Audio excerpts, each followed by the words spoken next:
వాళ్ళకి లిస్ట్ అడుగు. లిస్ట్ వాళ్ళ లిస్ట్ ఉంది. లిస్ట్ ఎన్సీసీ వాళ్ళ లిస్ట్ ఉంది.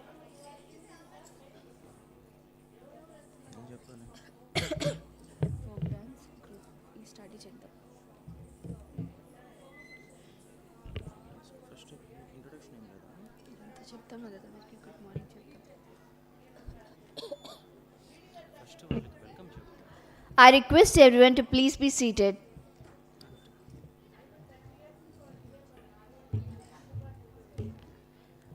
I kindly request everyone to please be seated.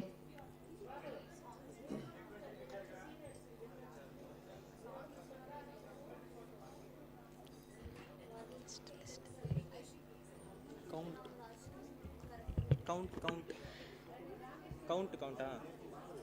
Now we are going to begin the folk dance group. Let the drums thunder and feet fly. First up, we have the folk dance ensembles where cultures take flight in a kaleidoscope of colors and rhythm. Brace yourselves for a whirlwind of vibrant traditions. At first, I would like to welcome everyone to the event. I would like to welcome the dignitaries and the honorable judges to today's event. Now, let us begin the event with a huge round of applause, everyone. A huge round of applause, everyone. First, I would like to welcome Alluri Sitaram Raju Group onto the dais for their performance. A huge round of applause, everyone. Please cheer them.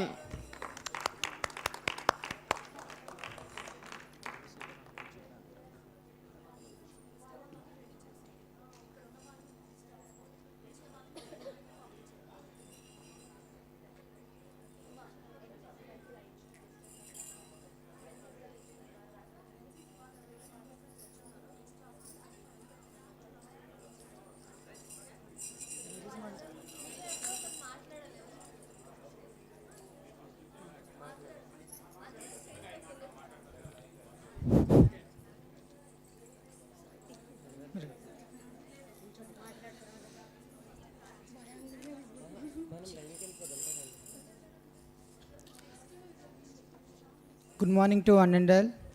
My name is B. Pawan. I am studying in Government Degree College, Alluri Sitaram Jilla, Pader Mandal.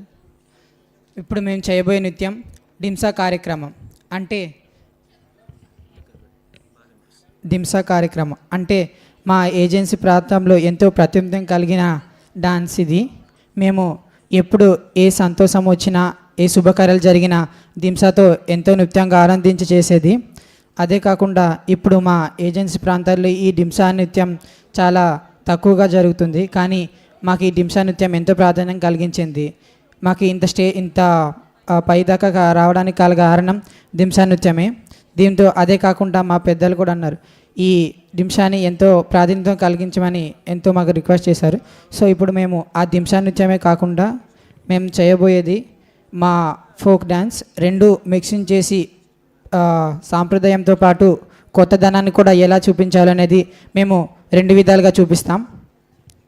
Thank you.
पुटिया गीत गाई कर ढिमसा मारू नाना डुडुंगा बाजाई Mary फुकी Dhimsa मारू नाना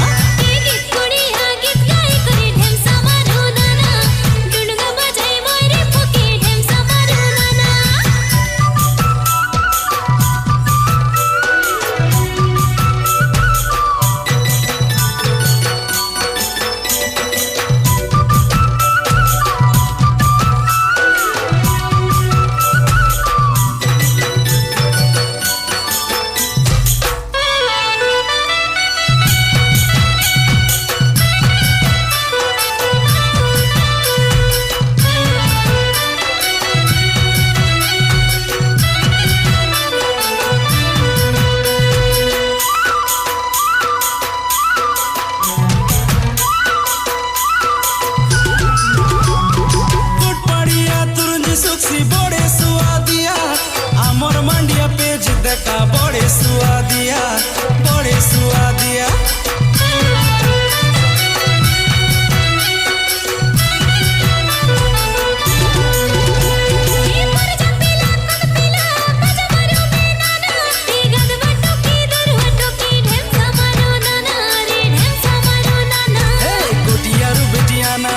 कोटियारू बेटियाना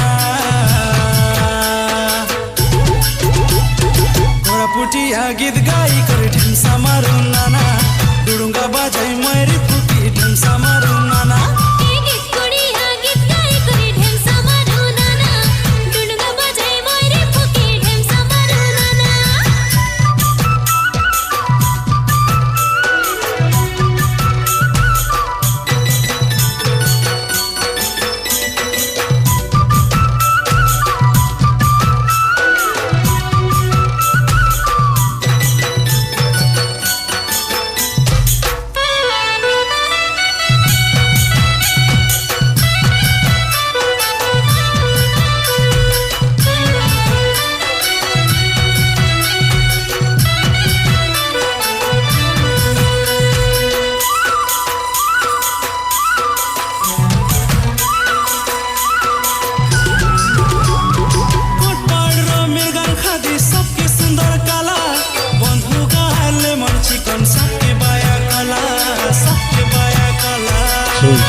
गीत गाई कर ढिमसा मारू नाना डुडुंगा बाजाई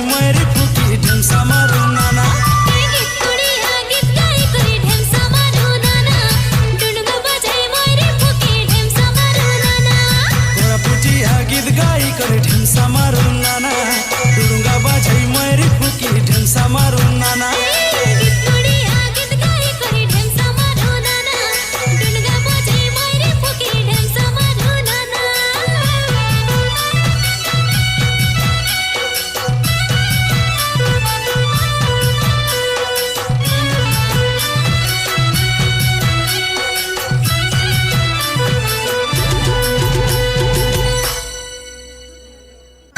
पुटिया गीत गाई कर ढिमसा मारू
రాజు Bobbaipalli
Disco Recording Company, DRC Sunil.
Ambulia DJ songs.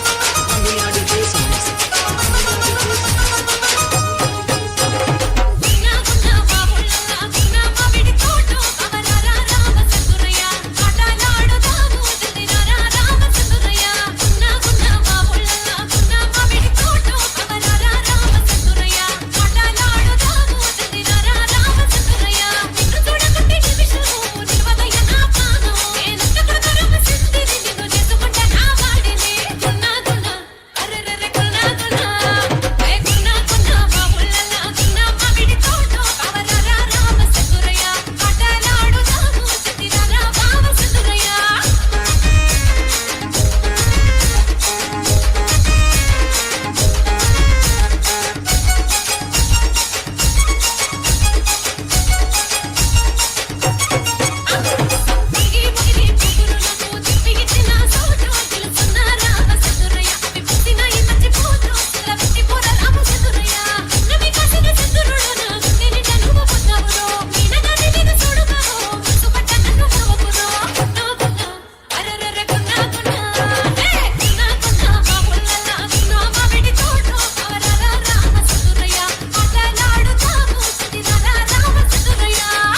DJ songs.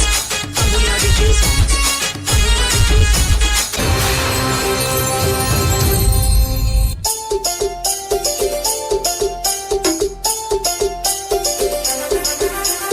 Ambulia DJ songs. Ambulia DJ songs. Ambulia DJ songs. Ambulia DJ songs. పలుగురాళ్ళ పాడులది Pochamma గుళ్ళు అవి గాడుగుల కంచె ఆ కంచె సేల నిలబడి కాలువ కయ్యో నాపై పాట పడయ్యో పలుగురాళ్ళ పాడులది పోచమ్మ గుళ్ళు అవి గాడుగుల కంచె ఆ కంచె సేల నిలబడి కాలువ కయ్యో నాపై పాట పడయ్యో పలుగురాళ్ళ పాడులది పలుగురాళ్ళ పాడులది పలుగురాళ్ళ పాడులది పోచమ్మ గుళ్ళు అవి గాడుగుల కంచె ఆ కంచె సేల నిలబడి కాలువ కయ్యో నాపై పాట పడయ్యో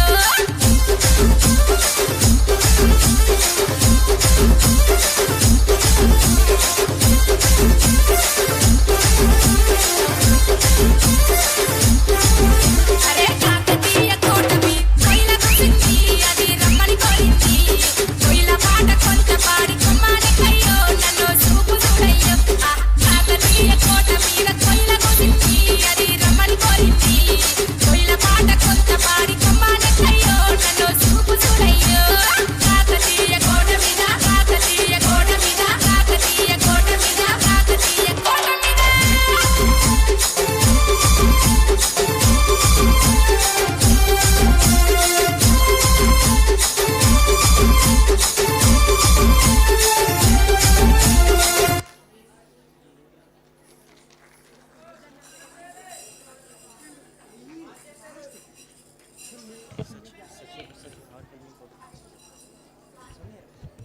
What an amazing performance it was, isn't it? Now further, I would like to call upon Kakinada and group for their amazing performance onto the dais. I would like to welcome Kakinada and group. Thank you. ఉన్నారా అదే ready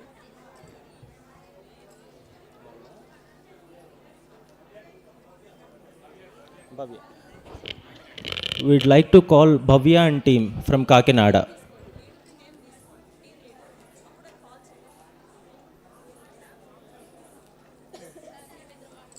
మాట్లాడతారా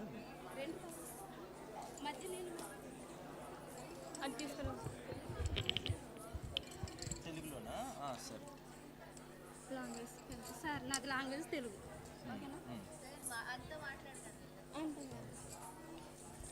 ఓకేనా okay sir దగ్గరికి పెట్టుకొని మాట్లాడాలి బాగా అనిపిస్తుంది ఓకేనా దగ్గరికి పెట్టు ఇగవత్తర్ బెటర్ కంద్రికి నా జంజోరు ఇక్కడ వచ్చిన పెద్దవాళ్ళందరికీ నా నమస్కారాలు మావాదు భద్రాచలం నుండి చింతూరు మండల పల్లెటూరు నుంచి వస్తాము మాది భద్రాచలం దగ్గర చింతూరు అనే అడవి ప్రాంతం నుండి వచ్చిన వాళ్ళం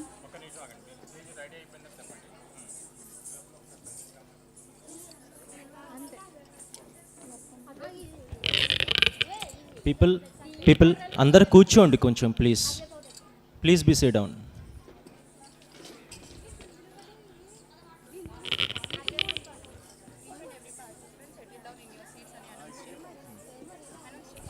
guys each and every participant please be sit down in your seats please don't make noise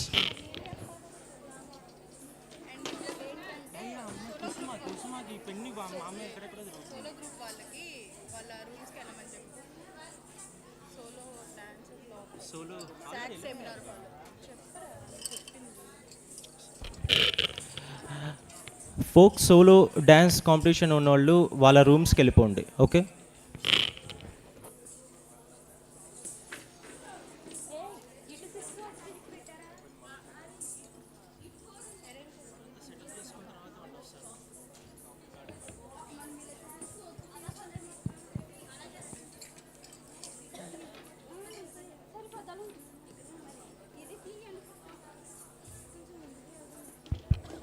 Everyone, please be settled down in your seats. Don't make noise, please.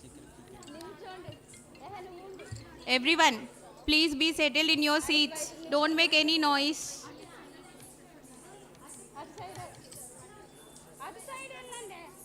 Solo song వాళ్ళు పార్టిసిపేట్ చేసి వాళ్ళే అందరూ సాక్ seminar హాల్కి వెళ్ళాలి. అక్కడ judges అందరు wait చేస్తున్నారు మీకోసం. Solo song.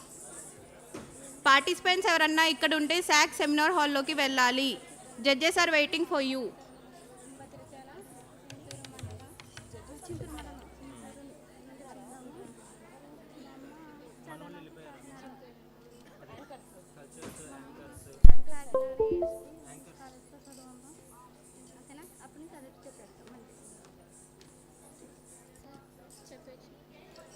రెడీయా?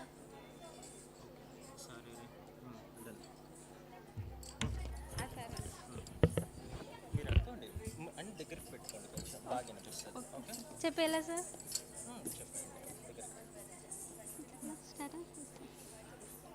ఇక వత్తూరు బెరటూరు కందరికి నా జంజోరు.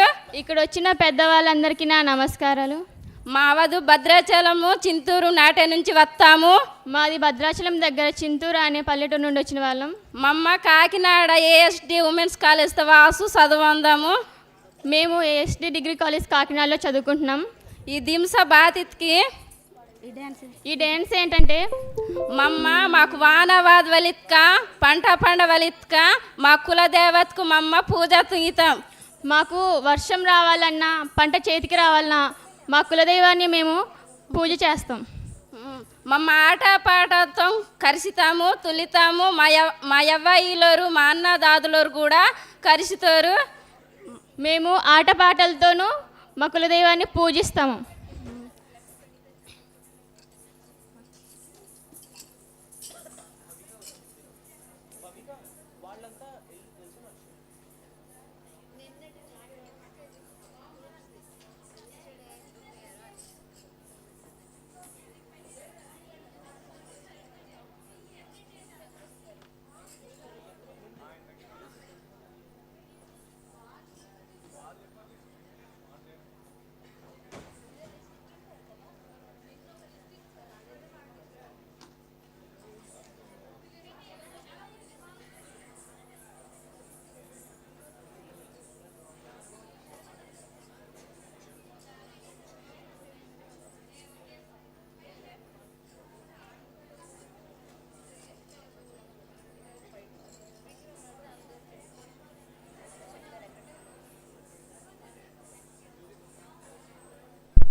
Pranavi, Chaitanya, Srividya, Mary, Tejaswini, Priyanka.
Such a wonderful performance by Kakinada team. We thank judges for coming onto the stage. So, Kadapa team. Where is Kadapa team? Kadapa team ఒకసారి ఇక్కడికి రావాల్సిందిగా కోరుతున్నాం.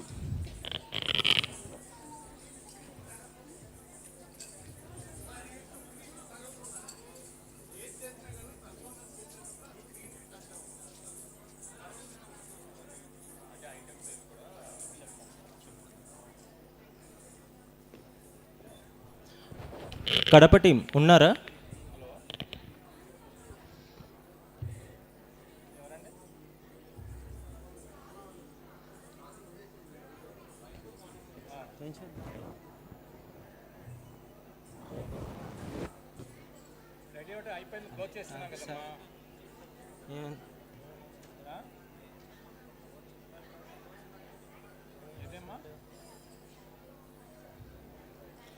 కాదమ్మా 11 క్లోజ్ ఇది ఆడిటోరియం క్లోజ్ అయిపోతాం కదా మాకు ముందు ఇక్కడ చెప్పాలి కదా. అవునమ్మా ఈరోజు 9 to 11 అని చెప్పి మాకు టైం ఇచ్చారు. గైస్ ఇక్కడ ఎవరైనా ఫోక్ సాంగ్ సోలో ఎవరైనా ఉన్నారా? Please go to SAC hall. And folk song solo వచ్చేటప్పటికి sunflower hall, folk song group వచ్చేటప్పటికి జాస్మిన్ హాల్. అక్కడందరు judges waiting for you people. Please go there.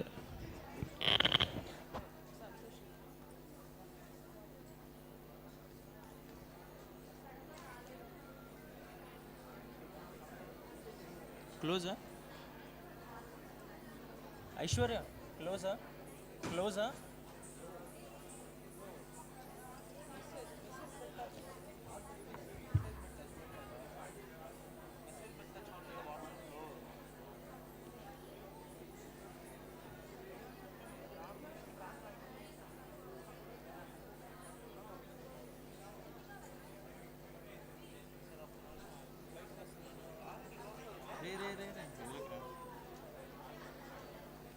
Theatre లోపల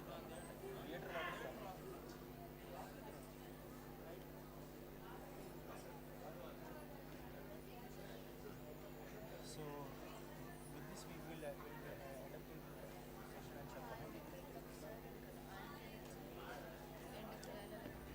ఈ సార్ రే సార్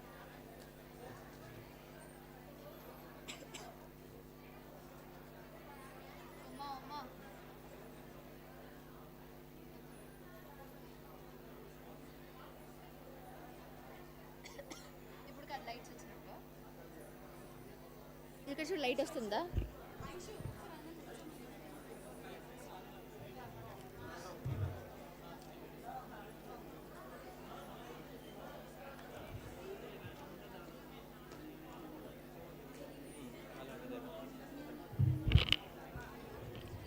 అరే నాకు కూడా రా, అరే మాకు కూడా మా ఇద్దరికి ఓయ్ సరే చిట్టోడా మా ఇద్దరికి చూపి బాగాలేదా?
Hello Yeah, this is the last announcement for the participants of folk dance solo. దయచేసి ఫోక్ డ్యాన్స్ సోలో ఇంకెవరన్నా ఉంటే దయచేసి రెస్పెక్టివ్ వెన్యూలోకి వెళ్ళి పార్టిసిపేట్ చేయవలసిందిగా కోరుతున్నాం. ఇంకా తర్వాత వస్తే కనుక your participation will not be considered. So it's the last announcement for folk dance solo. It's the last announcement for folk dance solo. దయచేసి ఫోక్ డ్యాన్స్ సోలో పార్టిసిపెంట్స్ ఎవరన్నా ఉంటే దయచేసి రెస్పెక్టివ్ వెన్యూలోకి వెళ్ళి పార్టిసిపేట్ చేయవలసిందిగా కోరుతున్నాం. ఇదే ఇంకా last announcement. So we will wait for more 10 to 15 minutes. మీరు గనక రాని పక్షంలో we declare that the event folk dance solo is closed. So దయచేసి ఇట్స్ ద లాస్ట్ అనౌన్స్మెంట్. ఇంకెవరైనా సరే మేము పార్టిసిపేట్ చేయలేదు ఫోక్ డ్యాన్స్ సోలో అంటే దయచేసి ఫోక్ డ్యాన్స్ సోలోలో పార్టిసిపేట్ చేయడానికి వెళ్ళవలసిందిగా కోరుతున్నాం. ధన్యవాదాలు.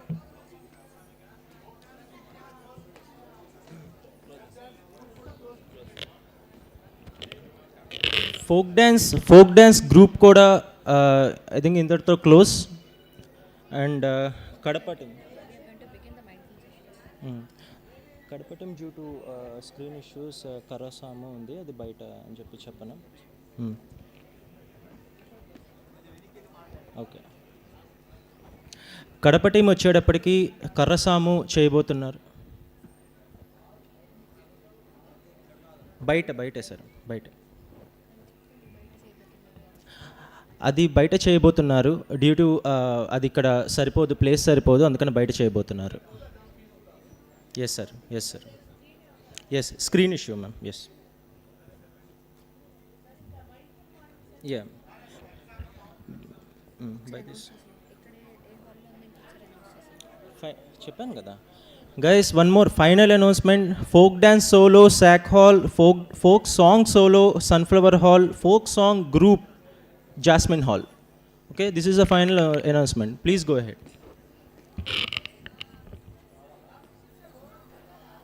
With this we'll end up folk song group.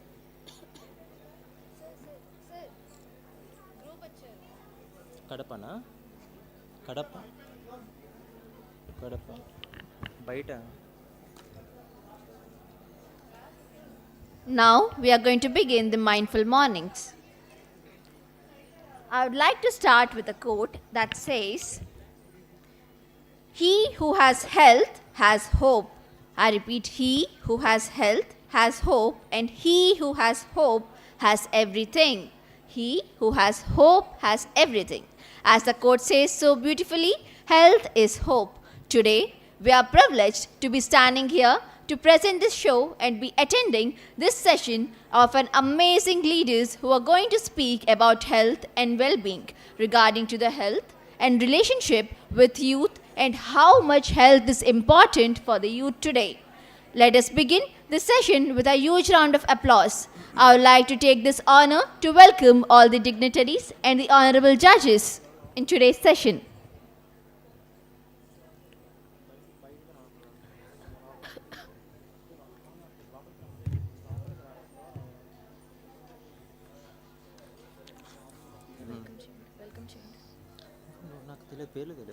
I would like to take the privilege to introduce our guest speakers, Dr. Sadhana Shri.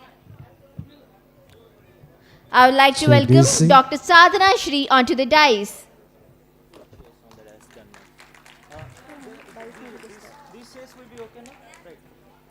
Will be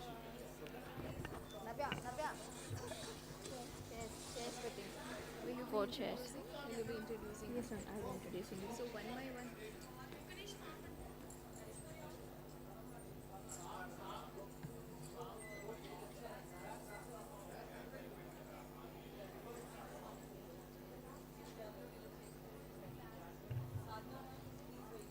I'm sorry for the interruption. There's still a session for the folk dance group.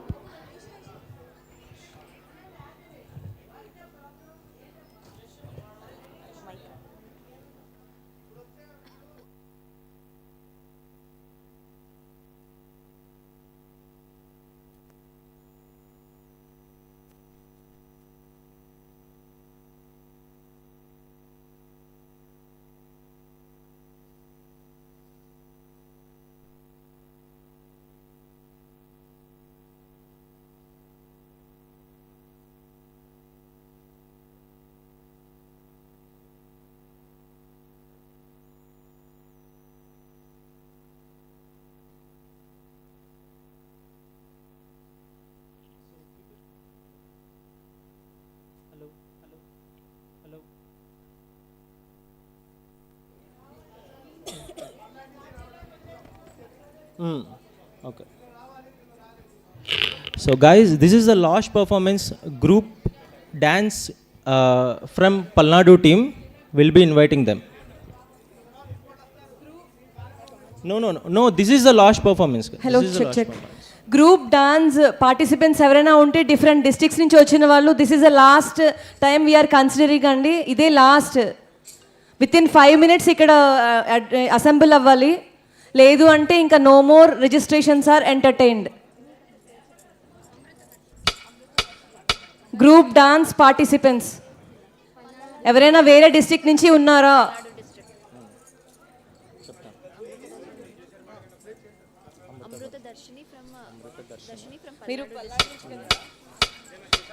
Okay, close చేసేసారు. We'll be inviting Amruta Darshini from Palnadu district. This is the last performance.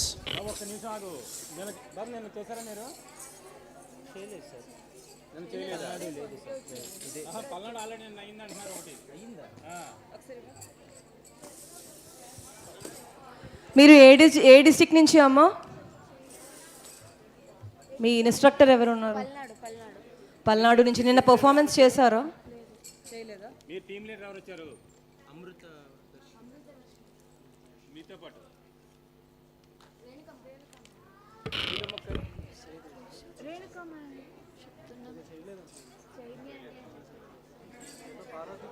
Okay okay Aishwarya. This is the last performance. This is the last call for the folk dance group. Now the folk dance group ends. This is the last performance.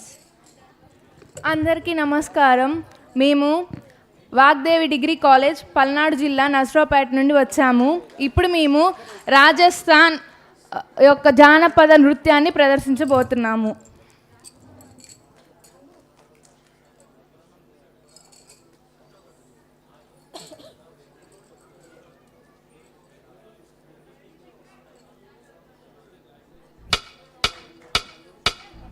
रंगीला भारो ढोलना ढोलना वे रंगीला भारो ढोलना ढोलना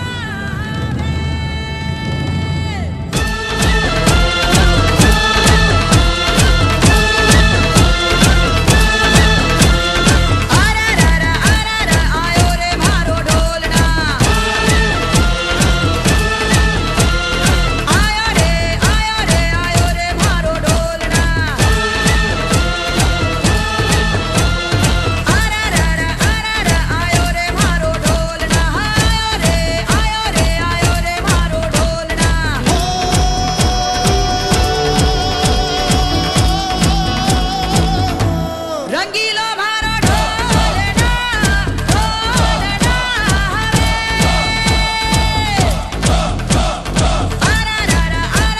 आयो रे मारो ढोलना आयो रे मारो ढोलना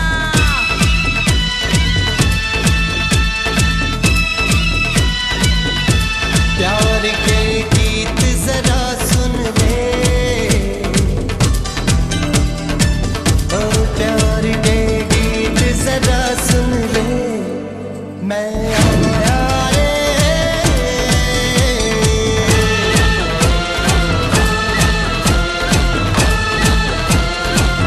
हमारे आंगना दुआरे ऐसा मोहक रूप सजा रे नीले पीले लाल गुलाबी हो गए नैन कजरा रे अरे गारे गारे गारे कोई काम आया हमारे ढोली छमके ढोल बजा रे ढोली छमके ढोल बजा रे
What an energetic performance it was, wasn't it? Now let us resume the mindful morning session.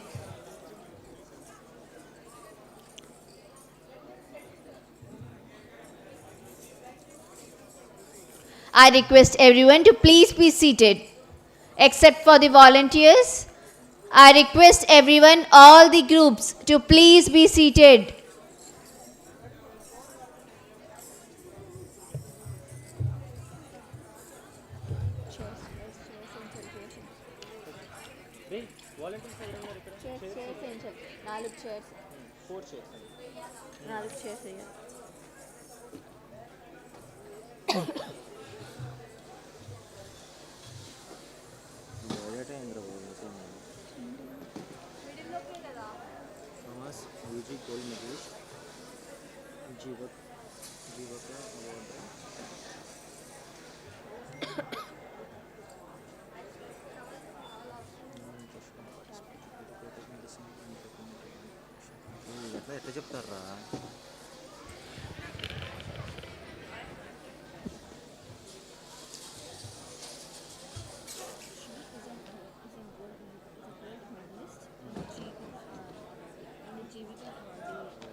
I request everyone to please be seated. We are going to resume the mindful sessions. We are going to resume the mindful morning sessions.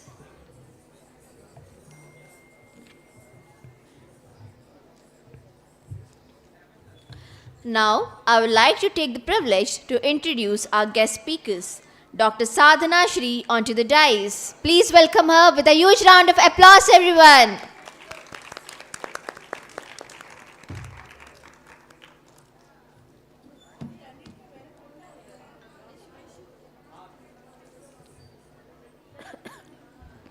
Everyone, please be seated.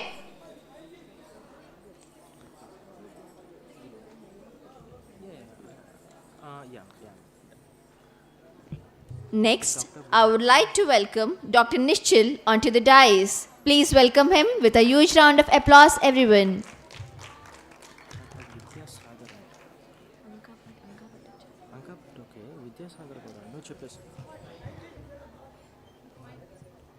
Further, I would like to take the privilege to welcome Dr. Vidya Shri onto the dais. Please welcome her with a huge round of applause, everyone. Last but not the least, I would like to welcome Dr. Anga Bhatt onto the dais. Please welcome her with a huge round of applause, everyone.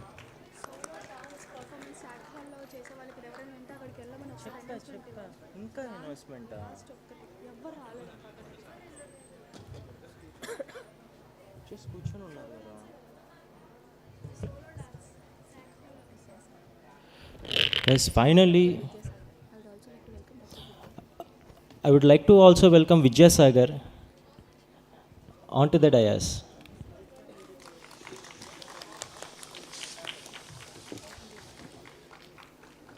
ఒకసారి ఇదొకటి ఇది చెప్పనా అంతా guys please folk dance solo people ఎవరైనా ఉంటే సాక్ హాల్కి వెళ్ళండి please.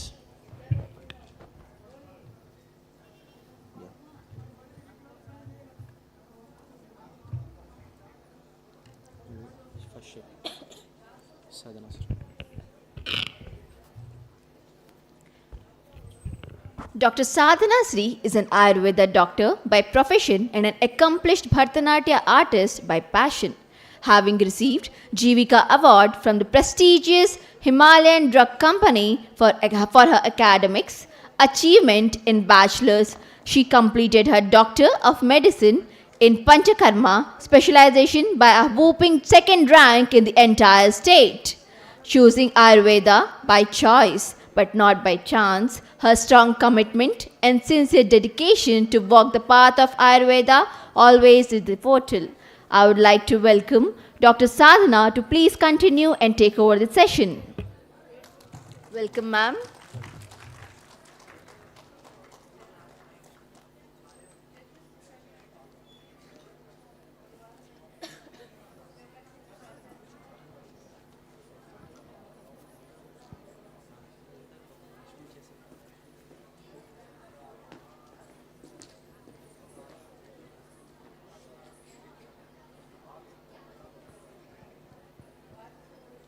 Namaste everyone.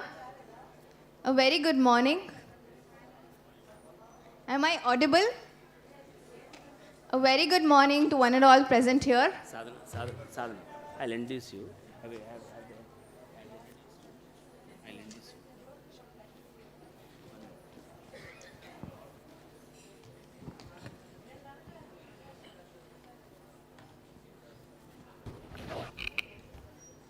Yeah. Hello everyone. Very good morning.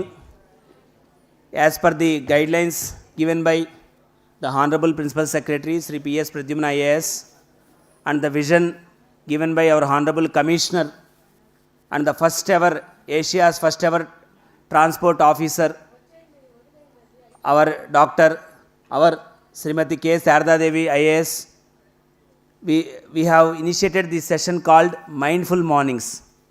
So in this concept of mindful mornings, the aim is to protect health. So we are all going for health cure rather than health care. So ఆరోగ్యం ముందుగా మనం జాగ్రత్త చూసుకుంటే రోగం రాకుండా పరిరక్షించుకోవచ్చు. అదేవిధంగా చాలా రకాల రోగాలకు మన దైనందిక జీవితంలో కొన్ని జాగ్రత్తలు తీసుకుంటే చాలు ఎన్నో రకాలైన రోగాలని నివారించవచ్చు. ఈ ఉద్దేశంతో in the domains of Ayush, Ayurveda, Unani, homeopathy, సిద్ధ, సో ఈ డైరెక్షన్స్లో వెల్నెస్ అనేది ఎలా పాసిబుల్ అవుతుంది. సో దీనికి సంబంధించి ఒక అద్భుతమైన మైండ్ఫుల్ మార్నింగ్ సెషన్ మనకి ఇక్కడ జరుగుతుంది. దీనికి ప్రఖ్యాతమైన వైద్యులు from different parts of India ఇక్కడ వారు గెస్ట్గా మనకి డెలిగేట్స్ కింద విచ్చేసి ఉన్నారు. ఈ హోల్ మైండ్ఫుల్ మార్నింగ్స్ సెషన్ని కోఆర్డినేట్ చేయడం కోసం లాస్ట్ ఇయర్ హుబ్లీ, ధార్వాడ, కర్ణాటకలో జరిగిన నేషనల్ యూత్ ఫెస్టివల్లో అక్కడి మైండ్ఫుల్ మార్నింగ్స్కి చీఫ్ గెస్ట్ డెలిగేట్గా వచ్చినటువంటి డాక్టర్ సాధనా శ్రీ, తను ఇక్కడ కూడా మన మైండ్ఫుల్ మార్నింగ్స్కి తను డెలిగేట్గా విచ్చేశారు. Welcome ma'am, welcome doctor Sadhana Shri.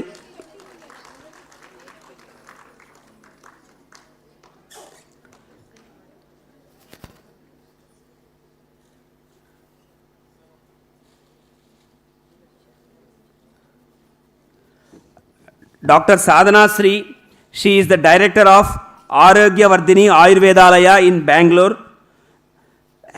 She received Jivaka Award from the prestigious Himalayan Drug Company for her academic achievement in Bachelor's of Ayurvedic Medicine, and she completed the Doctor of Medicine MD in Panchakarma with a specialization, and she is the second rank in entire Karnataka state. Choosing Ayurveda by choice, not by chance, her strong commitment and sincere dedication to walk the path of Ayurveda always is her forte. The life teachings of Gurudeva Swami Rama, a great yogi of Himalayan tradition, have become natural part for her being and upbringing. She is initiated into the path of Sri Vidya Sadhana by Padma Sri Mahapadya R. Satyanarayana of Mysore and Vidwan Nandakumar. Dr. Sadhana, as Ayurvedic practitioner, has clinical experience in treating various health issues through classical Ayurveda medicines and specially through Panchakarma treatments, bio-detoxification and rejuvenation therapies being her specialization. She offers online health consultations for health seekers from different parts of the world like Canada, USA, Europe, Italy, Germany and Dubai. She specially customizes treatments and prescriptions for patients with varied backgrounds and cultures. Arogyavardhini Ayurvedalaya at Bangalore has full-fledged facilities for all kinds of Ayurvedic treatments and holistic therapies. Dr. Sadhana is a passionate propagator of Ayurveda through various sessions nationally and internationally. some of the prominent sessions she had taken are Dinacharya, the way of healthy living, Ahara Vignana, the science of eating, exercise for health, how to sleep to heal, Ayurveda for kids, Ayurvedic Mythbusters, Women Wellness, the Ayurveda way, Immunity Boosting, Ayurvedically, and her workshops on prestigious platforms like Agilent Technologies, Reserve Bank of India, Indian Institute of Technology, IIT New Delhi, Indian Institute of World Culture of Bangalore, Sister Nivedita Foundation, National Public School Forum. So these are the eminent avenues where she was invited as the chief delegate to hold these sessions on Ayurveda and wellness. And she was invited for a guest lecture on history of Indian food and Ayurveda for Vietnamese scholars, doctors and health seekers, organized by Embassy of India and Indian Council for Cultural Relations at Vietnam in association with Vietnam India Friendship Association and Swami Vivekananda Cultural Center.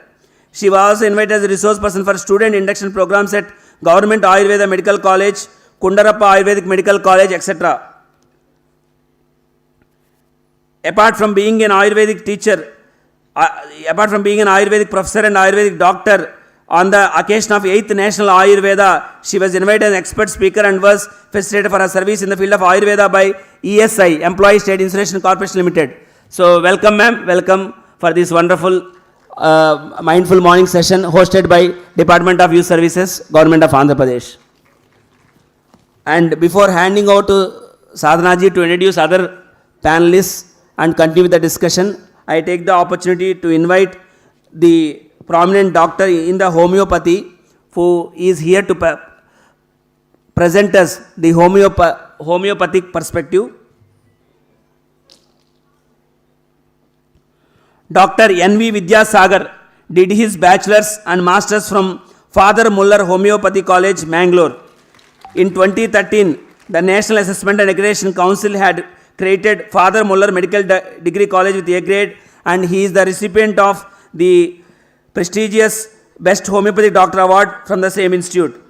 He has 6 branches in Srikakulam, Vijayanagaram and Visakhapatnam districts, and he is serving the rural people of the Andhra Pradesh with the wonderful homeopathic treatment. And his clients included many famous cabinet ministers and prominent IAS officers across, and Dr. N.V. Vidyasagar always wants to promote health care rather than health cure. So on behalf of Department of Youth Services, Government of Andhra Pradesh, we heartily welcome Dr. N.V. Vidyasagar to present the homeopathic perspective of today's mindful morning session. With this brief introduction, I hand over the mic to Sadhana to continue with the further proceedings. Thank you.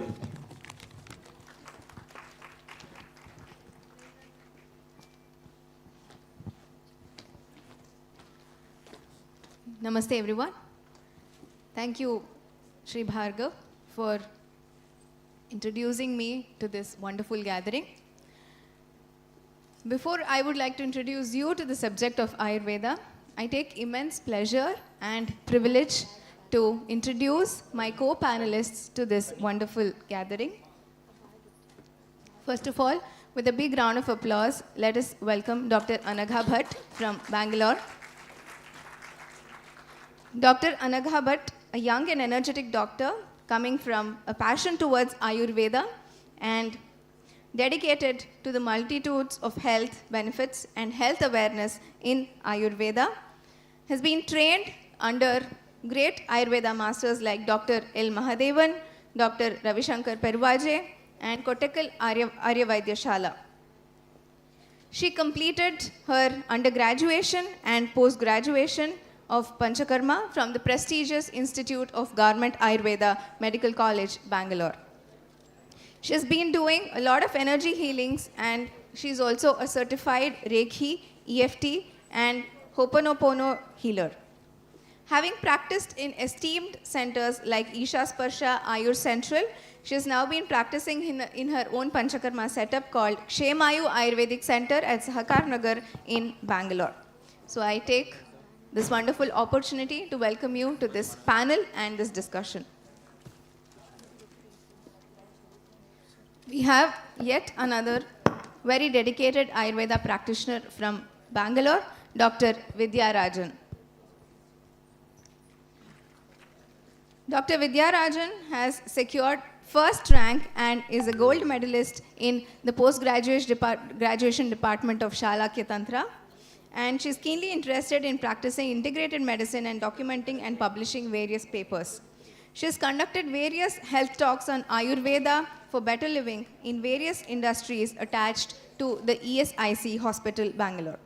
She's conducted various health camps on Ayurveda for mental health, degenerative diseases, and lifestyle diseases in various industries. She's conducted Ayurveda and yoga workshops and seminars to officers of regional and sub-regional offices attached to the central government. And she is also working on Pathya Kutira, which is a project of authenticating Ayurveda dietetics. Apart from this, she is also a fitness enthusiast, and she's a swimmer, and she's also a singer. Once again, a wonderful welcome to Dr. Vidyarajan.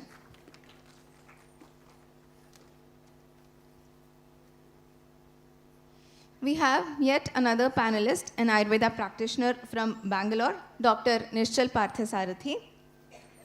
He has completed his undergraduation and post-graduation in Ayurveda, and he's also his MA degree holder in Sanskrit, and he's also completed his yoga instructor course from the S. Vyasa University. He is currently working as the assistant professor at Sushruta Ayurvedic Medical College and Hospital, Bangalore, and he's also a consulting Ayurveda physician at Sannidhi Ayurvedalaya, Bangalore. A few of his brief achievements are he has represented India at Youth Exchange Program to China, and he was a part of the youth delegation to China by the Ministry of External Affairs, Government of India. He is also the state award winner for the best NSS volunteer for the year 2013, and also he has delivered around 50 talks as guest speaker across India in national, international conferences, seminars, health propagation and education programs. Apart from this, being a multifaceted personality, he is also a trained Carnatic classical singer, and he has completed various exams, and he is also interested in Mridanga and a sports enthusiast as well. So I would like to take this wonderful opportunity to welcome Dr. Nishchal Parthasarathi for today's session of Mindful Mornings. And I again heartily welcome Dr. Vidyasagar from Hyderabad for this session.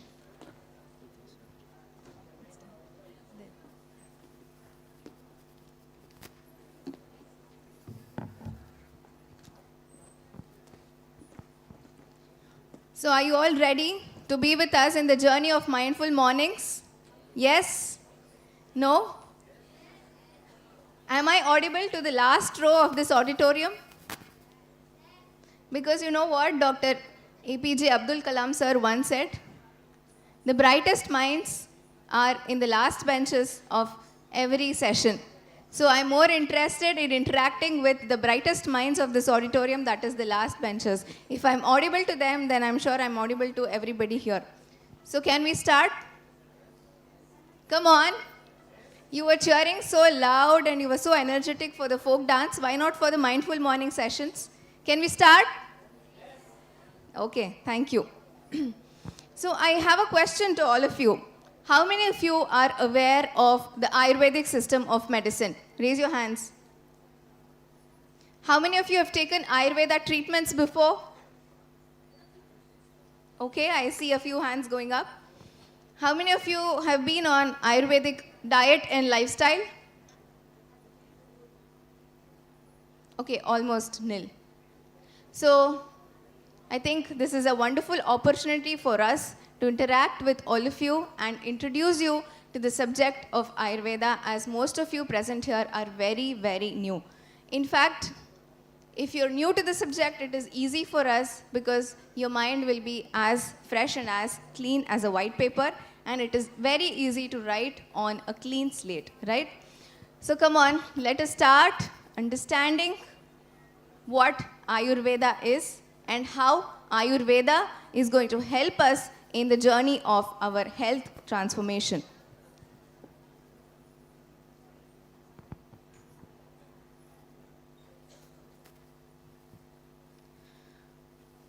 So this is the opening slide of my presentation. but I have named it as the eye opener because this gives us a lot of insights as to what health really is. So I'm sharing a few examples with you so that you can relate with it and you can come with me in this journey. So let us look at the first example. This example 1. So it's about a person, probably a patient. He was basically a health freak. So he was a health enthusiast and he was very much interested in taking care of his health. And of course, he had good food, good routine and everything. And he used to do ample workout every day. But somehow, in spite of doing all this, he was not at ease. He didn't feel comfortable. And he had a lot of disturbing thoughts that didn't really help him function normally. And what happened was, ultimately, he ended up visiting a doctor. So even though he was a health freak, there came a situation wherein he had to visit a doctor. So moving on to the second example of another person, she was physically all well. No symptoms, apparent symptoms, physical symptoms as such. And of course, she was a young girl and all her lab reports were normal. And what happened was she suddenly developed the problem of severe emotional eating and impulsive eating.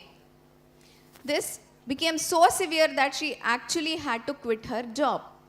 So this problem of emotional eating made her quit her job because she was not able to function normally. And finally, she had to approach a doctor and take a doctor's help in spite of all her lab reports being normal.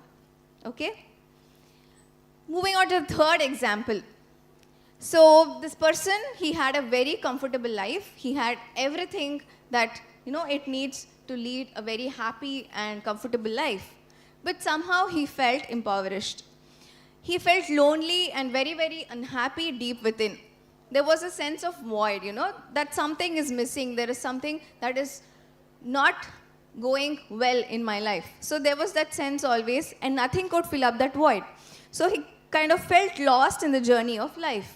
So in spite of having everything that he wanted in life, in spite of having good health, he was still not happy. He was still not at ease, and because of which he actually had to take help. So these are the 3 scenarios that I would like you to observe. So dear friends, what do you think these 3 scenarios are telling us? The message is pretty loud and clear.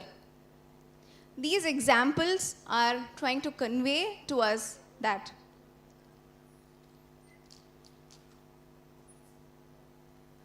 health is an experience of wellness, not just at the physical body, but also a state of well-being of the senses, the sense organs, the mind, and ultimately the consciousness or the spirit or the soul. So in today's understanding, we think that health is more to do with the physical parameters, the physical body, the exercise, the food, and then we try to experience wellness through these efforts, only through these endeavors. But then, health is something that is prevalent not just at the physical body, but it has its vyapti, or it has its jurisdiction in the senses, in the mind, and also in the soul. So only when all these 4 components, that is your physical body, your senses, your mind and soul, are in a state of sync, are balanced, are in harmony, or are working in a very, very smooth way, only then you can experience what health is in its true and complete sense. Otherwise, health just becomes a word that all of us know how to spell, but it really doesn't become a holistic experience. So in order to experience health in its fullest form, it becomes very important for us to learn about these 4 components and also learn how to balance them, how to bring in a sync between these 4 components so that we experience complete state of wellness. Right? Do you agree with me? Do you think there is a need to learn about these aspects of our personality, of our health? Yes. But the question is, who is going to teach us? Who is going to teach us about these 4 components of our being? Is there a teacher? Is there a guide? Okay, for example, you want to study about nutrition, okay? So you want to study about food, you take up some nutrition course, you start analyzing food, okay? So you understand its micronutrients, its macronutrients, its calories, how it functions in the body and everything.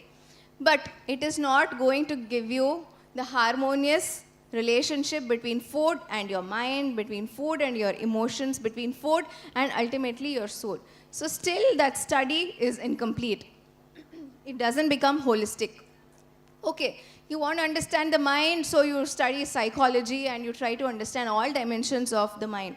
But still, somewhere the understanding or the knowledge of the physical body is missing, the knowledge of the spirit is missing. So still, this is an incomplete study.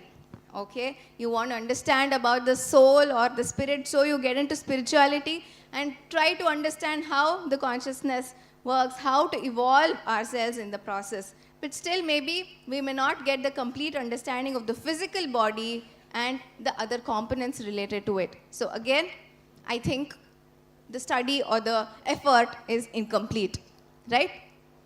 So in this scenario, do you think there is any system of medicine or there is any system of knowledge or any wisdom that is going to give us the complete picture of all these 4 components? Do you think so? This is a question that I'm asking to all of you, and it would be nice if you can answer my question if you know. Do you think a holistic health manual is available for us? Do you think there is a complete health guide that is available and from where we can learn about all these components of our system? Yes or no? No? Okay, anybody who's saying yes? Somebody from the back raise their hand saying yes. Okay, no answers. Okay, so let me tell you. Yes, in fact, we are all very fortunate and we are all blessed to know that there is a complete health manual, there is a complete health guide that is available and from which we can learn about what holistic health is. Are you interested to know what that health manual is? Name of that health manual? Ma'am? Ayurveda. Yes, exactly. So ma'am gave us the answer. It is Ayurveda. A big round of applause.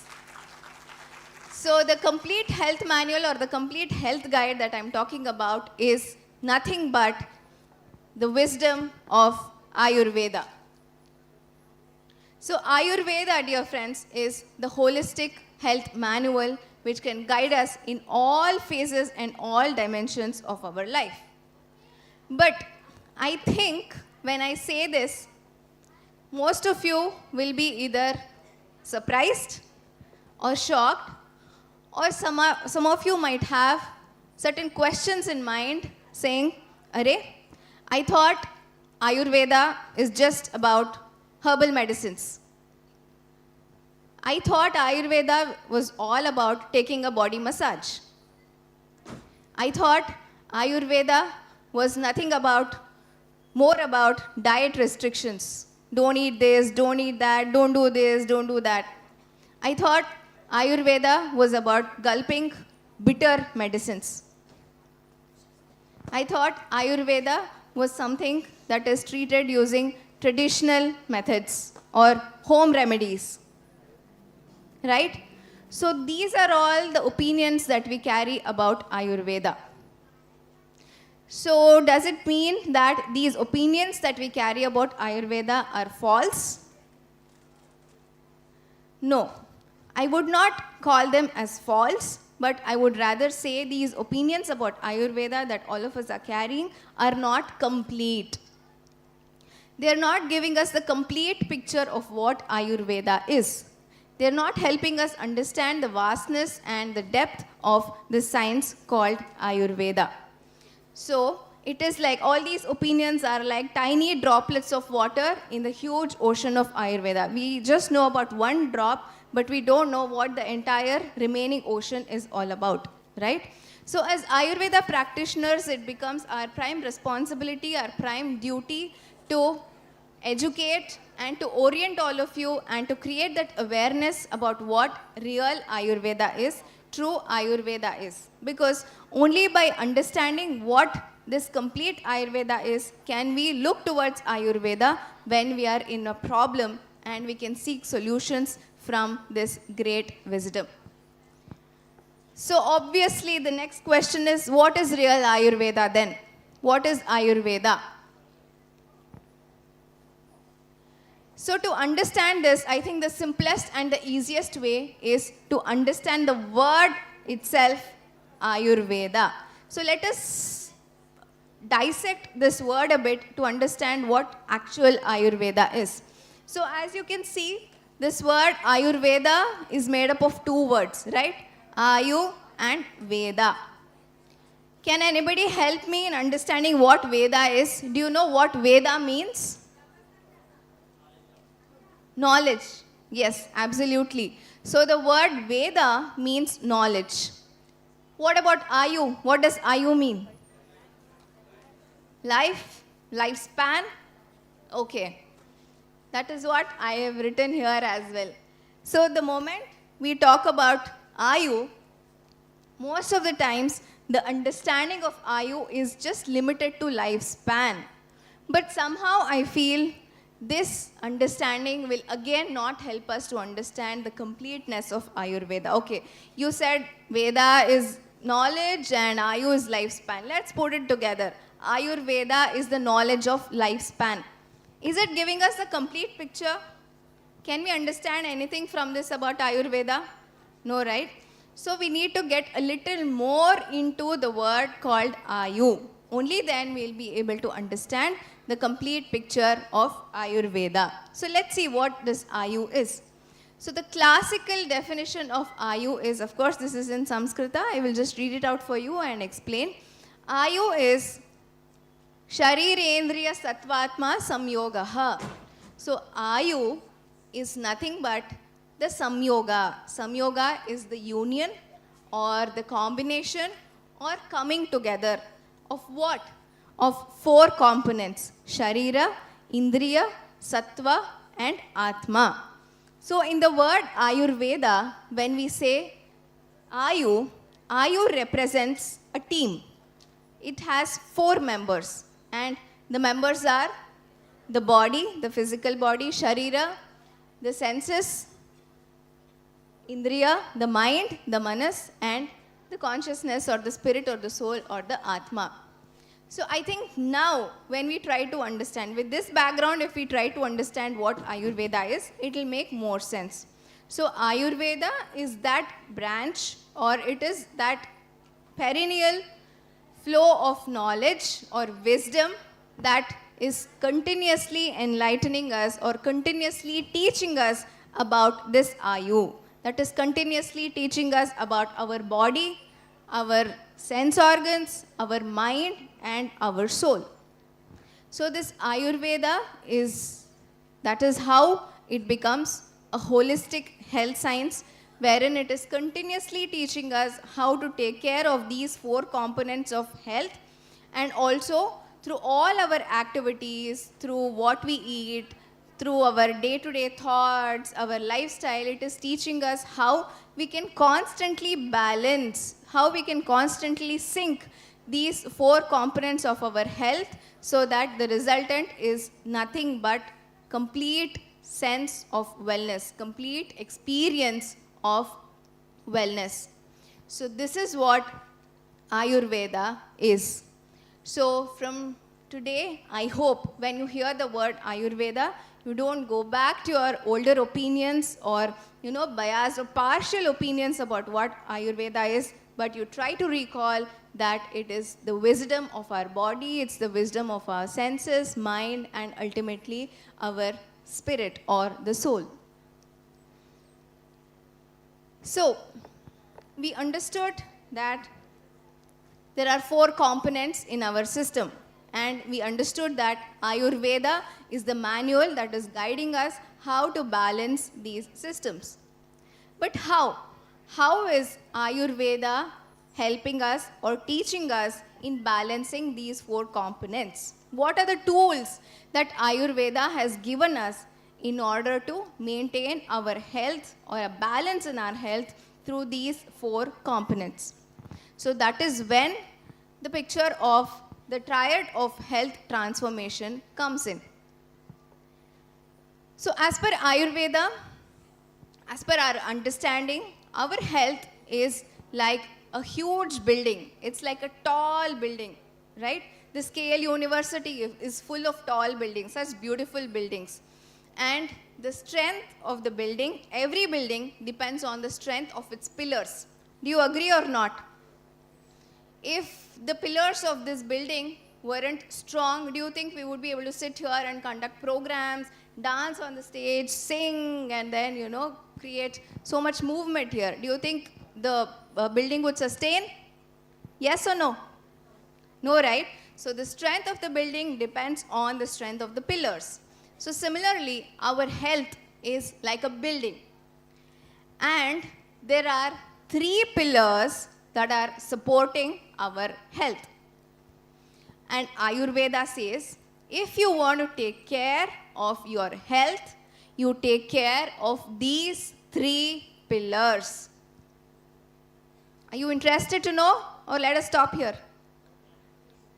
You want to know, right? What are the 3 pillars of health? So that you can take care of them. Are you ready to know? Okay. So as per Ayurveda, the first triad or the first pillar of health is, can you read it out for me? Ahara. Or for the lack of other words, we can translate it to food. Okay?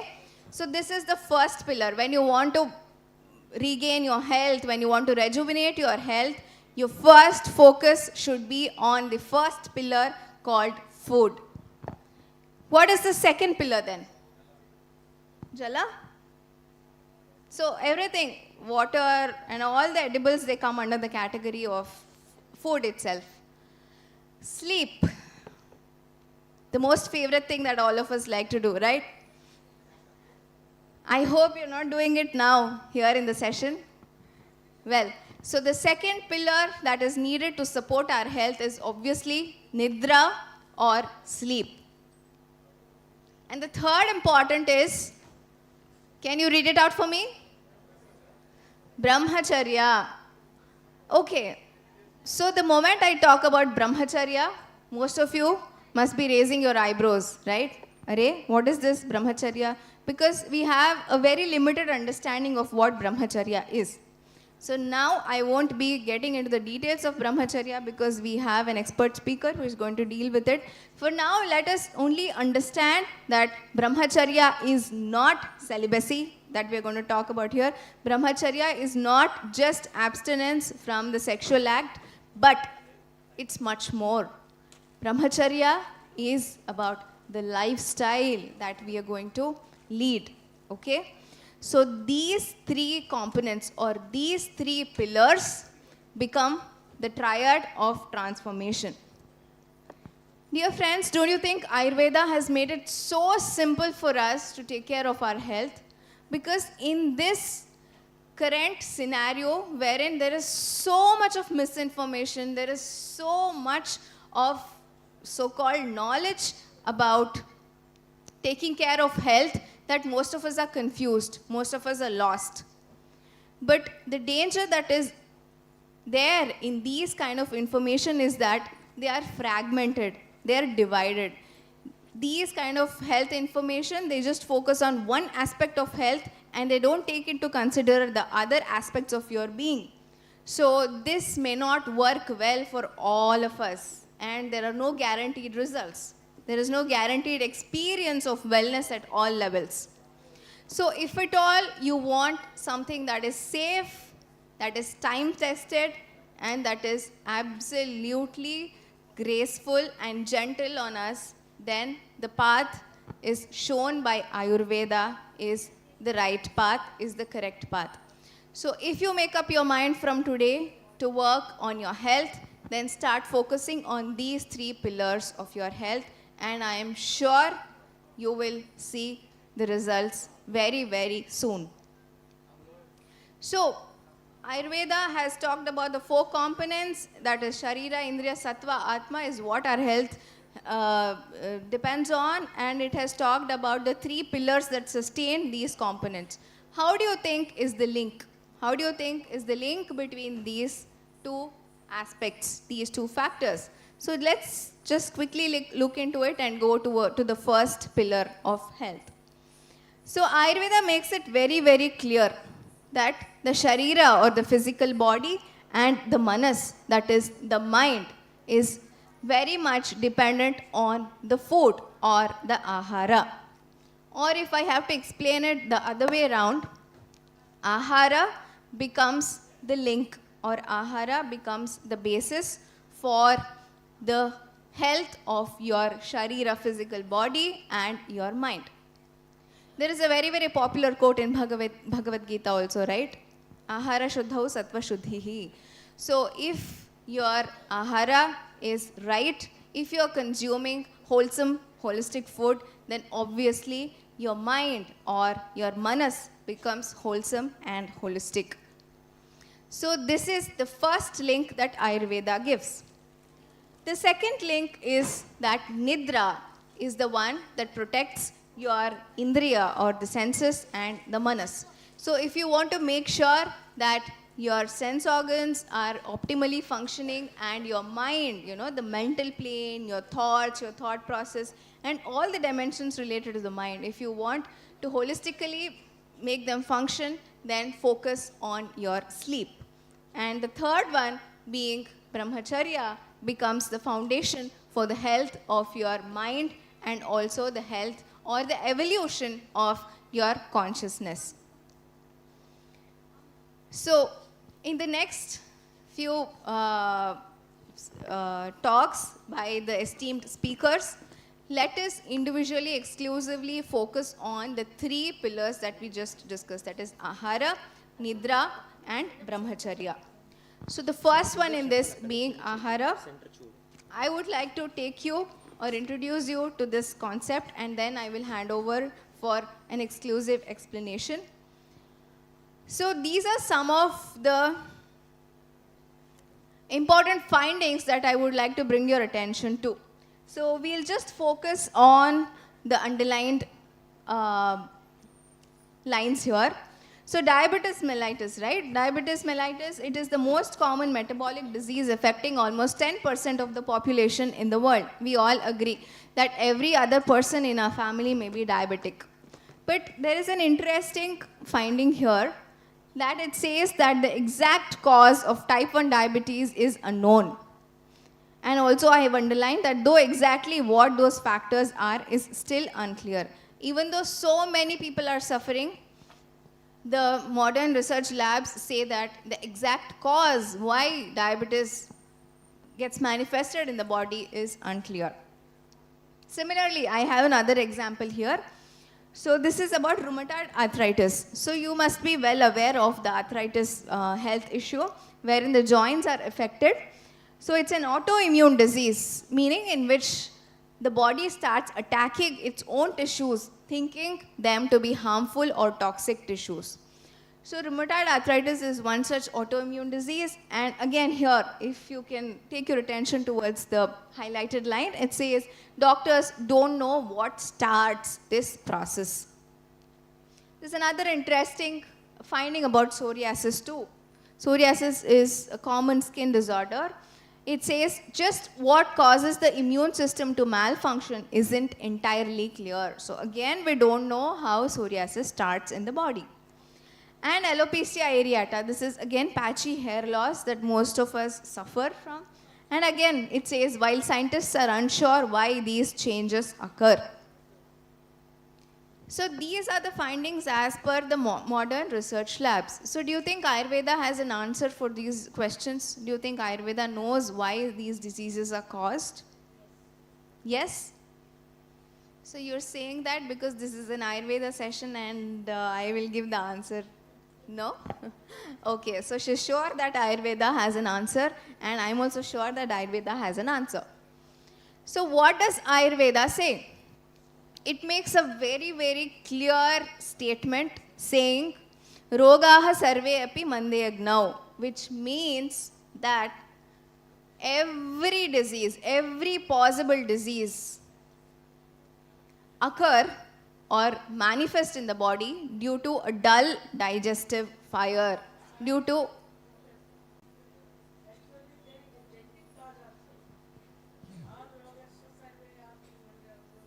yes, ma'am. Even though there is a genetic predisposition. Yes. Yes, let me try to clarify. I'm sure the other panelists also can help me. So even though there is a genetic disposition in the body, but the manifestation of it gets triggered when our food, lifestyle and our sleep are faltered. It's like, okay, you have a gun and the bullets are loaded in the revolver. Unless and until you press the trigger button, the bullet is not fired, right? So similarly, even though your cells, your body has that kind of susceptibility, but it doesn't get manifested as long as the three pillars, that is Ahara, Nidra and Brahmacharya, are intact. But when these three pillars go haywire, when there is holistic or unwholesome lifestyle, food habits and sleep, then the susceptibility increases and the manifestation slowly begins. Then the bullet is triggered. So it's like pressing the trigger button by not following proper diet and lifestyle. And that initiation of the process starts when the digestive fire is compromised. That is the starting phase. It can be for any disease, genetic, non-genetic, metabolic, any disease.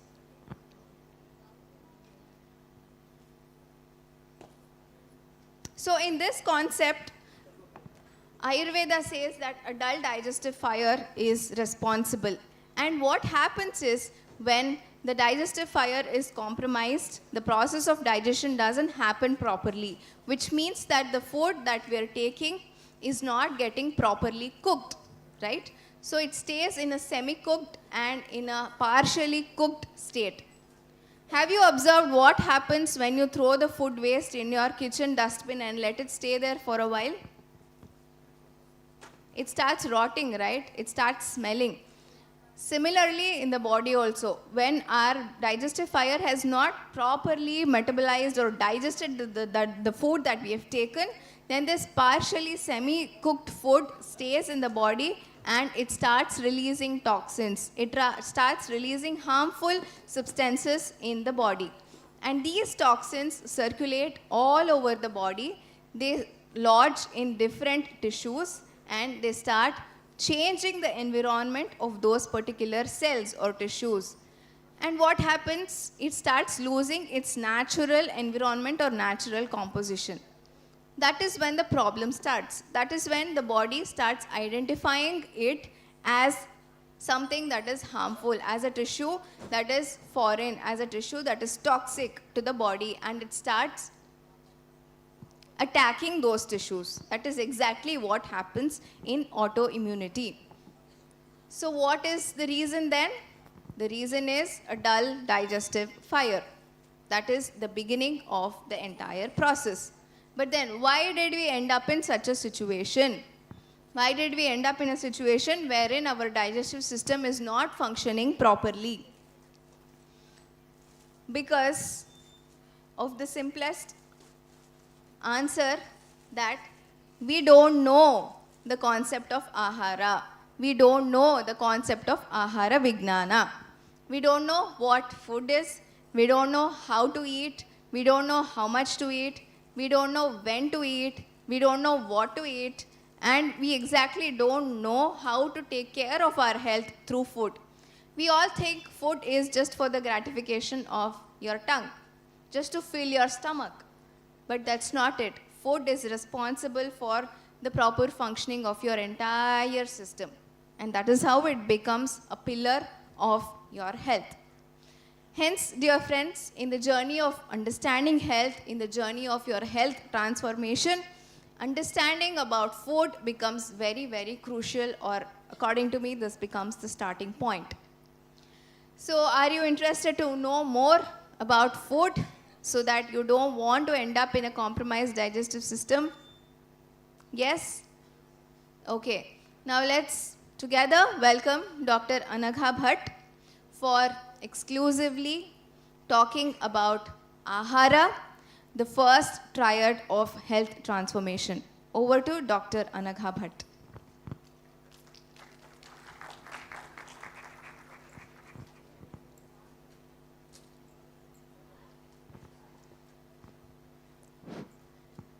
यत्रैव यत्रैव मनोमदीयं तत्रैव तत्रैव तव स्वरूपं यत्रैव यत्रैव शिरोमदीयं तत्रैव तत्रैव पदद्वयं ते.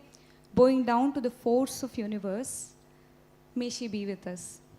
Before starting, I truly want to apologize to the entire crowd. You have been such an energetic crowd, but I do not know Telugu.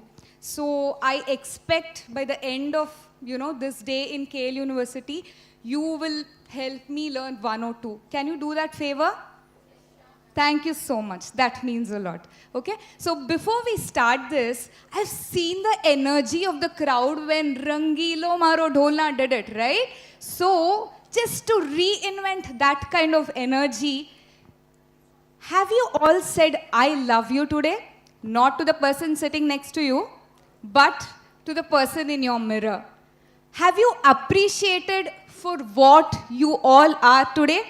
If you haven't, can we take a moment to do that? Can we all please stand up and clap for ourselves for 10 to 20 seconds? I request every one of you, the backbenchers, middle benchers, front benchers, to stand up and go ahead, show the Josh. Can we hear more claps? The last benchers, the sleeping people, non-sleeping people, go ahead. Clap for what you are. Clap for your individualistic self.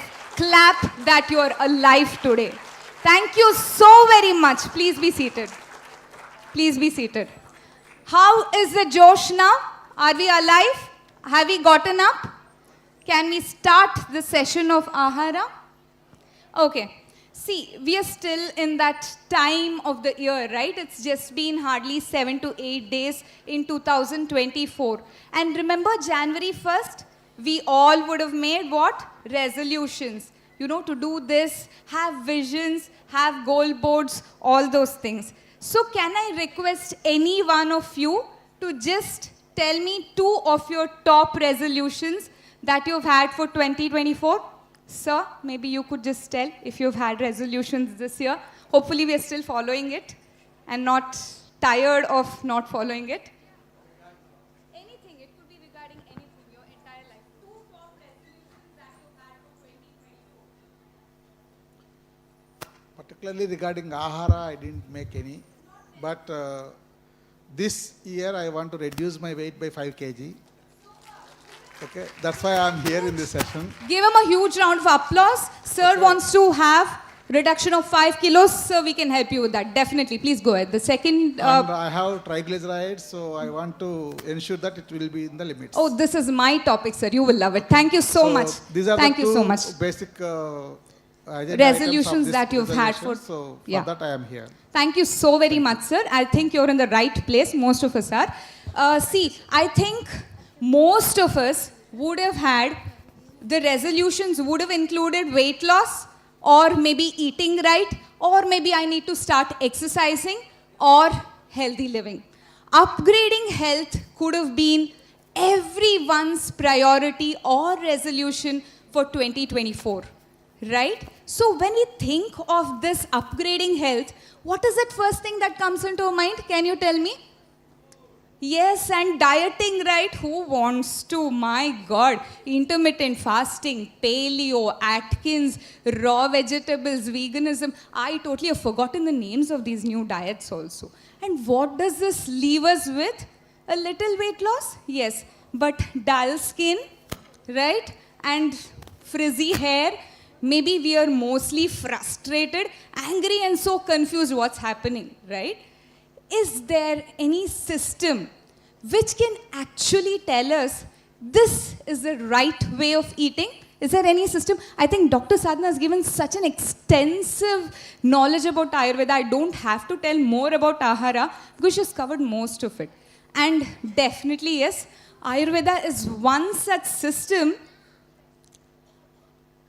which actually gives a beautiful exclusive knowledge of this main concept, which is the first and the most important triads of our transformation, that is ahara or food.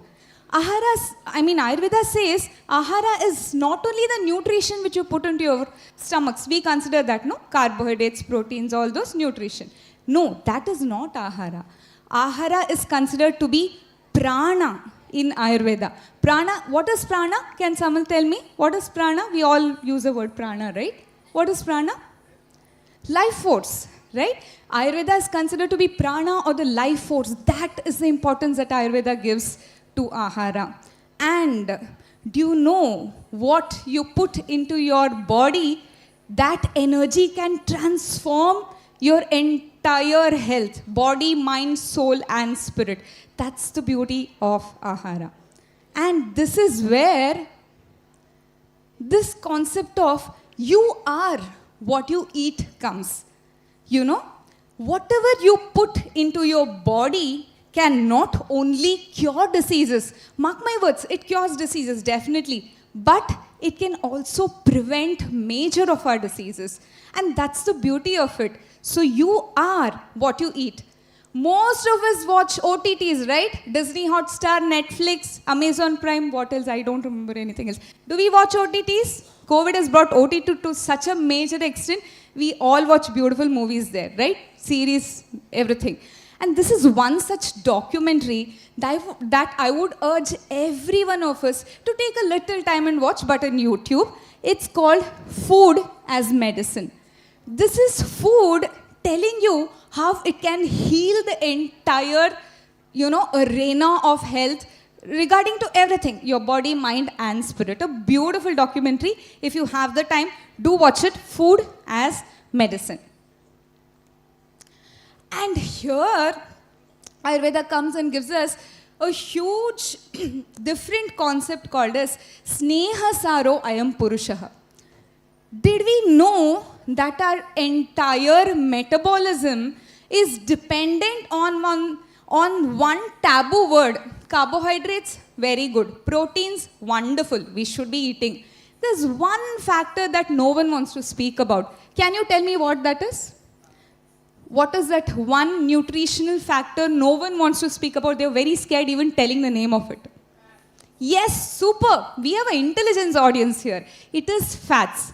This fat can transform the entire metabolism and mechanism of your body, and this concept comes from Ayurveda called as Sneha Saro Ayam Purusha. The entire body's mechanism depends on this beautiful subject. Did you know our cells, we all have cells, right? Our body is made up of cells. So this cells is made up of a lipid membrane. Your spine sheath, that's made up of a lipid membrane. Your cholesterol, definitely. We all know it's made up of lipids. Did you know hormones are made up of lipids, or the source is basically lipids? Such is the importance of this beautiful concept called as lipids. So since we all know how to eat, where to eat, when to eat, most of us have known that, let's talk a little bit about this concept called as fat. And Ayurveda specifies one particular fat which is the most healthiest edible fat. Can anyone tell me which is the edible fat that we always consume or not consume? Which is the good source of fat that we are supposed to consume in our daily diet? Wonderful. Ma'am, a huge round of applause. I think half of my job is done. Ghrita or ghee is one of the most beautiful concepts where Ayurveda considers this as the healthiest form of edible fat. Should we consume ghee? Is it good? You go to a nutritionist for a weight loss. Do they allow you to consume ghee? That's the first thing they tell you, don't do it, right? We are scared of the name of ghee. Oh shit, no way ghee. Is it a boon or a bane is something that we will be understanding by the end of my talk today. Should we or should we not? Right?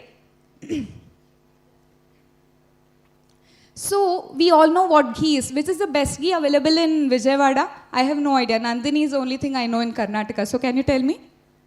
Vijayawada, which is the ghee that's available. Nandini is in Karnataka. Here, it's the same thing. Pardon? Vijaya. Oh, it's called Vijaya for Vijayawada. Beautiful. I'll remember this. Thank you. So I am going to consume Vijaya ghee today because that's what the concept comes from. So clarifying few of myths of this clarified butter. Ghee is called as clarified butter. We know how it's made, right? Your moms make, someone makes it home. Do you know how ghee is made? Please, ma'am, how is ghee made? How do you make it? Can someone pass the mic to her so that she's been heard?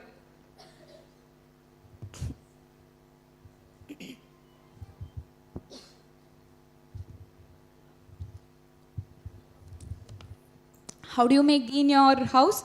I don't think it is Vijaya ghee, but what your name is? Yeah, Sarita ma'am's ghee. Yeah. Harita ma'am's ghee. I'm sorry. It's okay. Actually, when we buy milk, we take the cream out of milk. Yes. Like 15 days or 20 days. It's like if we take 1 liter of milk. If we take cream milk, it's very good. We take the cream out of milk, then we make a butter out of it.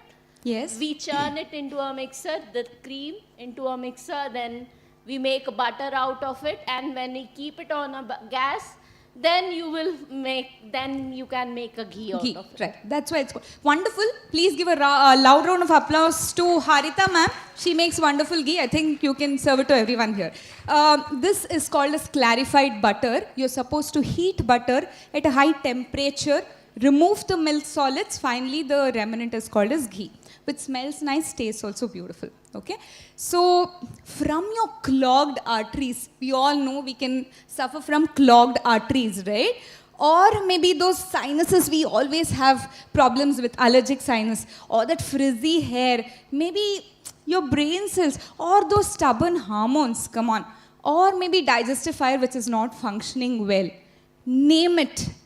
Every of these symptoms can be treated successfully by the administration of ghee in Ayurveda. And we do it. We have a lot of researches, clinical substantiations which are done. Hello. All of these diseases can be treated by ghee.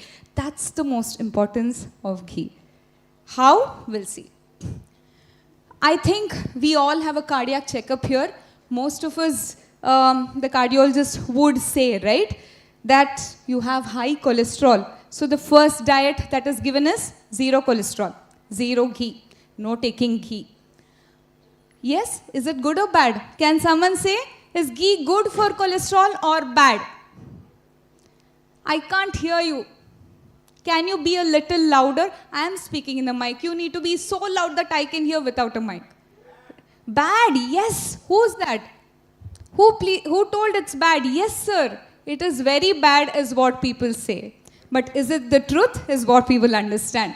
See, we have different type of cholesterols, and cholesterol is very important for your body. There is no cholesterol in the body. We should have cholesterol, okay? There is something called a good cholesterol.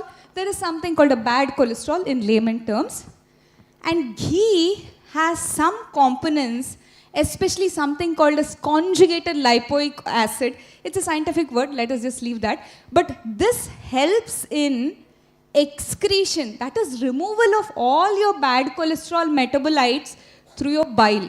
Can you imagine taking a fatty source and this is removing the excessive bad cholesterol? Is it good or not? It's wonderful, right? This is a concept that exactly Ayurveda works on. The medicated ghee, especially given at the right quantity, right time, right place, can help in decreasing your bad cholesterol levels. Beauty of it, it increases the good cholesterol. What more do you need, right? Ghee is definitely good for your cholesterols, not the bad cholesterols, okay? it's a sad state that we have been experiencing. We have seen the deaths of many young actors, especially in Karnataka or maybe in the Bollywood scene. We have seen them dying young as 35 or 40. Do you know what the reasons were? Can someone tell me what the reasons for their death was? Could be. Then what else? What was the reason given in the papers or channels? It was cardiac arrest. Yes, cardiac arrest, right? Why do you think these actors definitely had a good lifestyle? They go to gym, they exercise well, they eat well, they have a nutritionist. Still, what was a common factor that we have seen young people dying because of cardiovascular diseases? If we look back, I truly feel we should examine whether they took that 1 teaspoon of ghee in their diet. That might have saved them. Ghee can reduce some factors which are causative in cardiac diseases, and you can be protected from those. So definitely include that. Are you still not convinced? Let's see. I want to look beautiful. We all want to look beautiful, right? Is there someone who doesn't want to look beautiful? Raise your hands.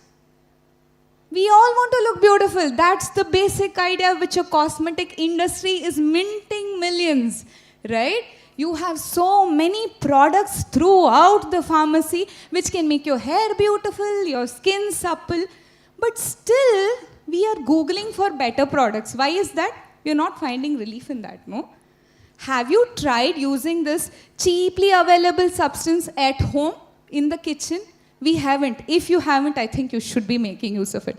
Ghee consists of fat-soluble vitamins called as vitamin A, D, E, K. We know vitamin E is good for your skin, right? It makes you look nourished, very supple, young, glowing. Next time, I think you should be telling, not give me glow. It should be give me glow. Start using it. You will see the difference. And hair also. Come on. Amino acids in ghee. Next time you get your chumpy or hair massage done, I think it should not be with some, very, very expensive oil or serum. Get it done with a ghee. You will see you will have beautiful hair. Leave my hair out, but yours will definitely become beautiful. So definitely ghee in beauty industry is a huge plus point. Should you still be using ghee or not?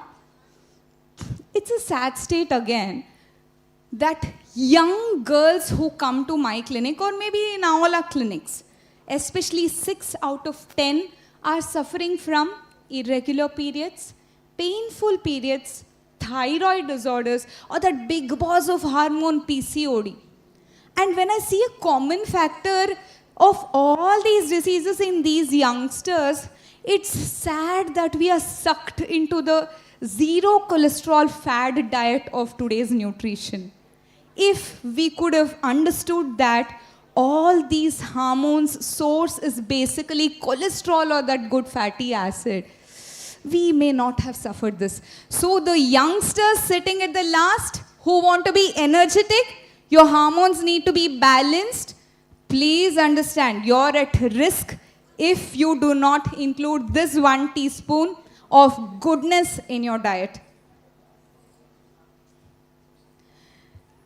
Yeah, is health only body? Is it only body?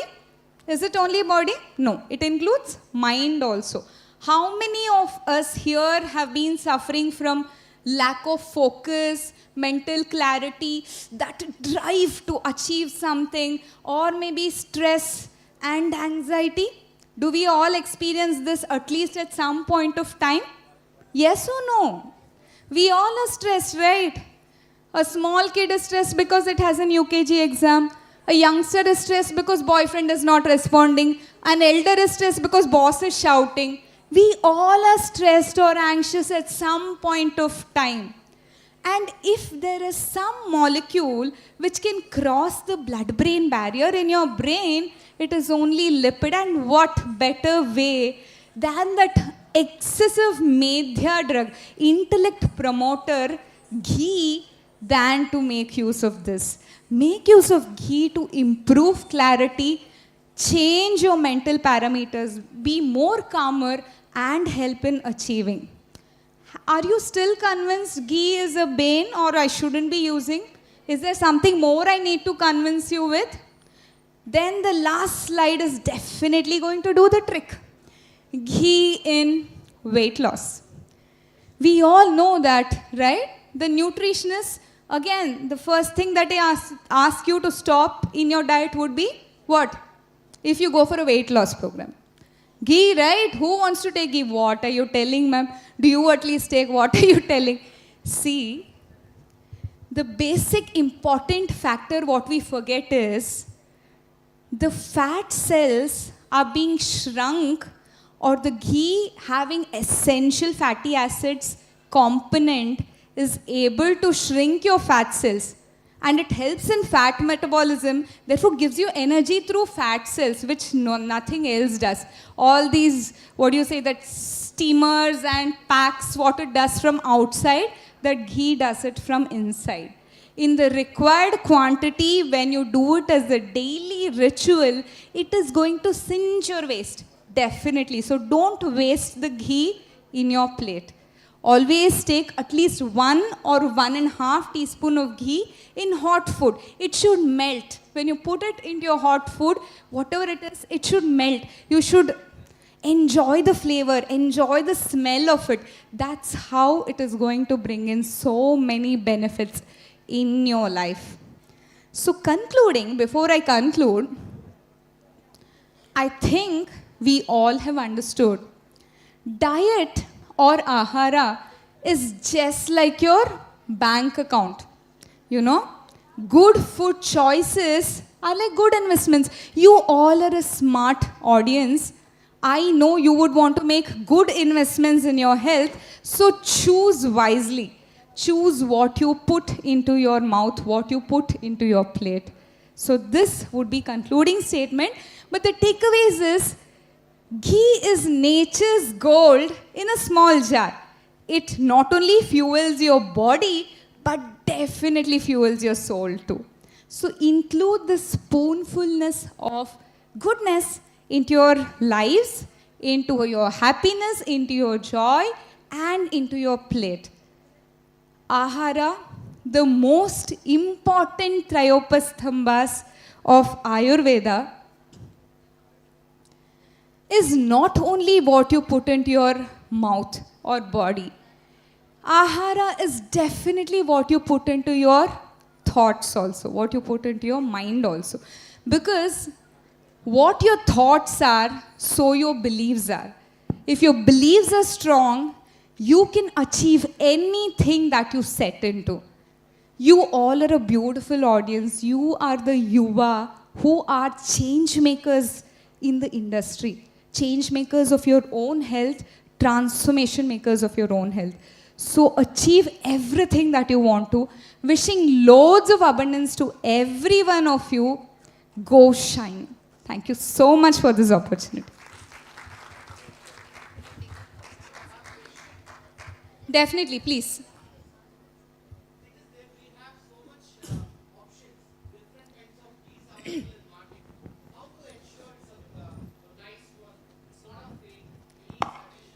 So ideally, the ghee that is being told in Ayurveda would be Desi cow's ghee, A2 ghee, that is considered to be ideal to be used as a daily food in your house.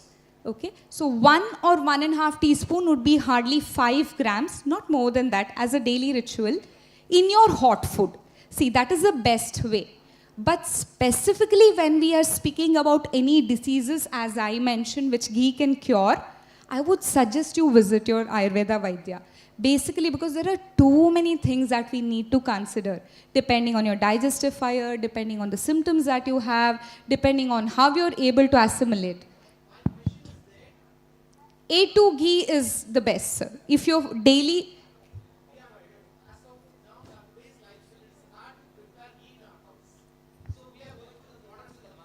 Yes, sir. So I would like to know, is there any key terminologies or key methods to find which one is a good ghee? A2 ghee, as far as Karnataka is considered, I have seen Akshay Kalpa is good. I don't know how it works here, but Akshay Kalpa in Karnataka has been really good for A2 ghee, which we use. We make ghee at home, so I would not suggest that, but yeah, this is one thing which is available in the market. Any other questions you would want to understand about Ayurveda? Ma'am, it's a contradictory doubt actually. If a person is suffering from cholesterol, like we said, it's not just a starting point, it's like a severe one. Is it advisable for the patient to take ghee? Still yes, but not only ghee as mentioned in food. It is ideally important to take a medicated ghee in such conditions, where again I would advise you to go see your doctor who would prescribe the required quantity of the medicated ghee specifically for your cholesterol, where we are using. That again comes with parameters of digestion, all these things. We can't start immediately. There is a particular procedure which we do, but the medicated ghee would be advisable for this. As a preventive thing, if you would want to prevent getting it, I think this would be ideal. After you reach a point of your normal cholesterol levels, including the normal ghee would definitely be fine. So. Purity of ghee, sir. He's going to take it up for the question. Yeah. Please do. Firstly, thank you for the amazing session and for letting us know about the ghee. So my doubt is that most of the people here are from middle class or upper middle class. They could buy the ghee and could do as you had said. But the people who are in the lower middle class and the lower class, is there any substitute for good fat? Not everyone is good enough for buying the ghee and taking it on everyday basis. Yes. So is there any good substitute? The next in line comes Thaila, we say. Thaila or oil is considered to be very good, but that's a second in order. So if you cannot use ghee at all, then Thaila would definitely be one of the options that you can do. Okay, thank you. Well, we have pleased with your session, but I just want to know the differences between properties of A1 and A2 ghee, ma'am. A2, the best, form of. No. The best qualities of milk or ghee that is mentioned is basically for A2. A1 is basically a Jersey breed or a HF breed, which consists of constituents which are not very favorable for the mechanism. So most of the cancers or these hormonal imbalances, or maybe many of the diseases that we say where dairy is not supposed to be used, it is the A1 ghee that is specified. It has constituents which are not good enough for the, mechanism or metabolism of the body. Then, in order to identify A2 ghee, we are supposed to go to the Desi farms. It's good if you can do that, because that's the pure cow's milk. Cows, right? Yeah, Desi cow's milk.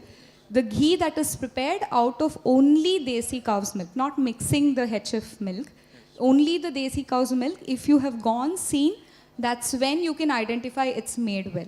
Yes, thank you. Yeah. Is there any question, any other doubts that someone wants to ask about Ahara? If not, are you still alive? Are you still in Josh?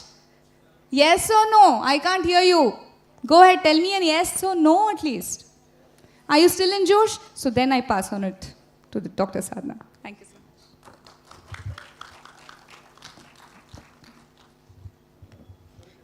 Thank you, Dr. Anakha. So we have touched upon the first triad of health transformation, that is Ahara. I would like to just say one thing about Ahara Vijnana. Ahara Vijnana is a huge topic that is described in the classics of Ayurveda. And it is impossible to take you through the entire concept of Ahara Vijnana in the given time here. And hence what we thought was, let us introduce you to the most important concept of Ahara, that is having good fats every day. So Ayurveda makes a list of do's and don'ts when it comes to food consumption. And they've given certain rules, wherein one rule that they say that we must do on a daily basis is that snigdham ashniyat, which means you must and should include good fats in your diet every day. And that is the reason why we chose that rule today, and I hope you're all inspired and motivated, and also I hope this session has helped in myth busting about the misconceptions of ghee. So moving on to the second session, or the second concept of the health triad, that is, which one?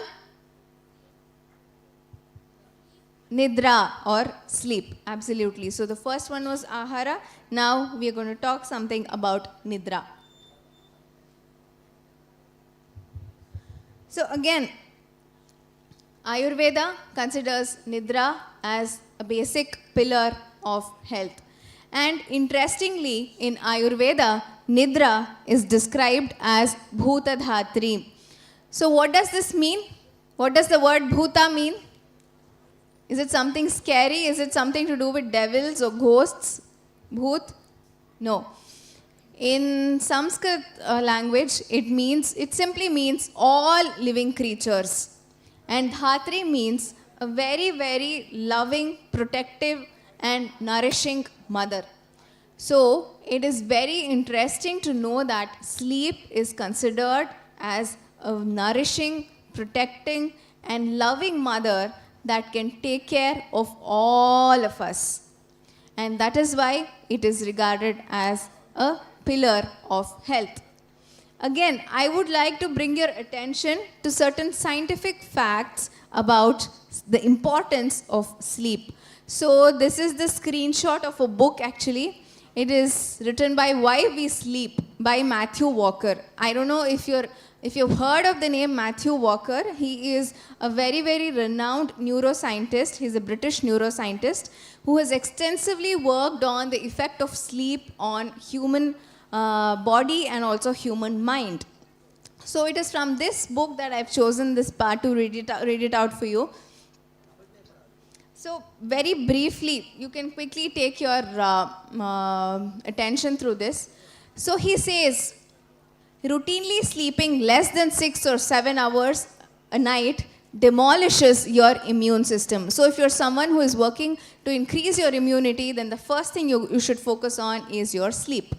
More than doubling your risk of cancer. So lack of sleep is directly linked with cancer.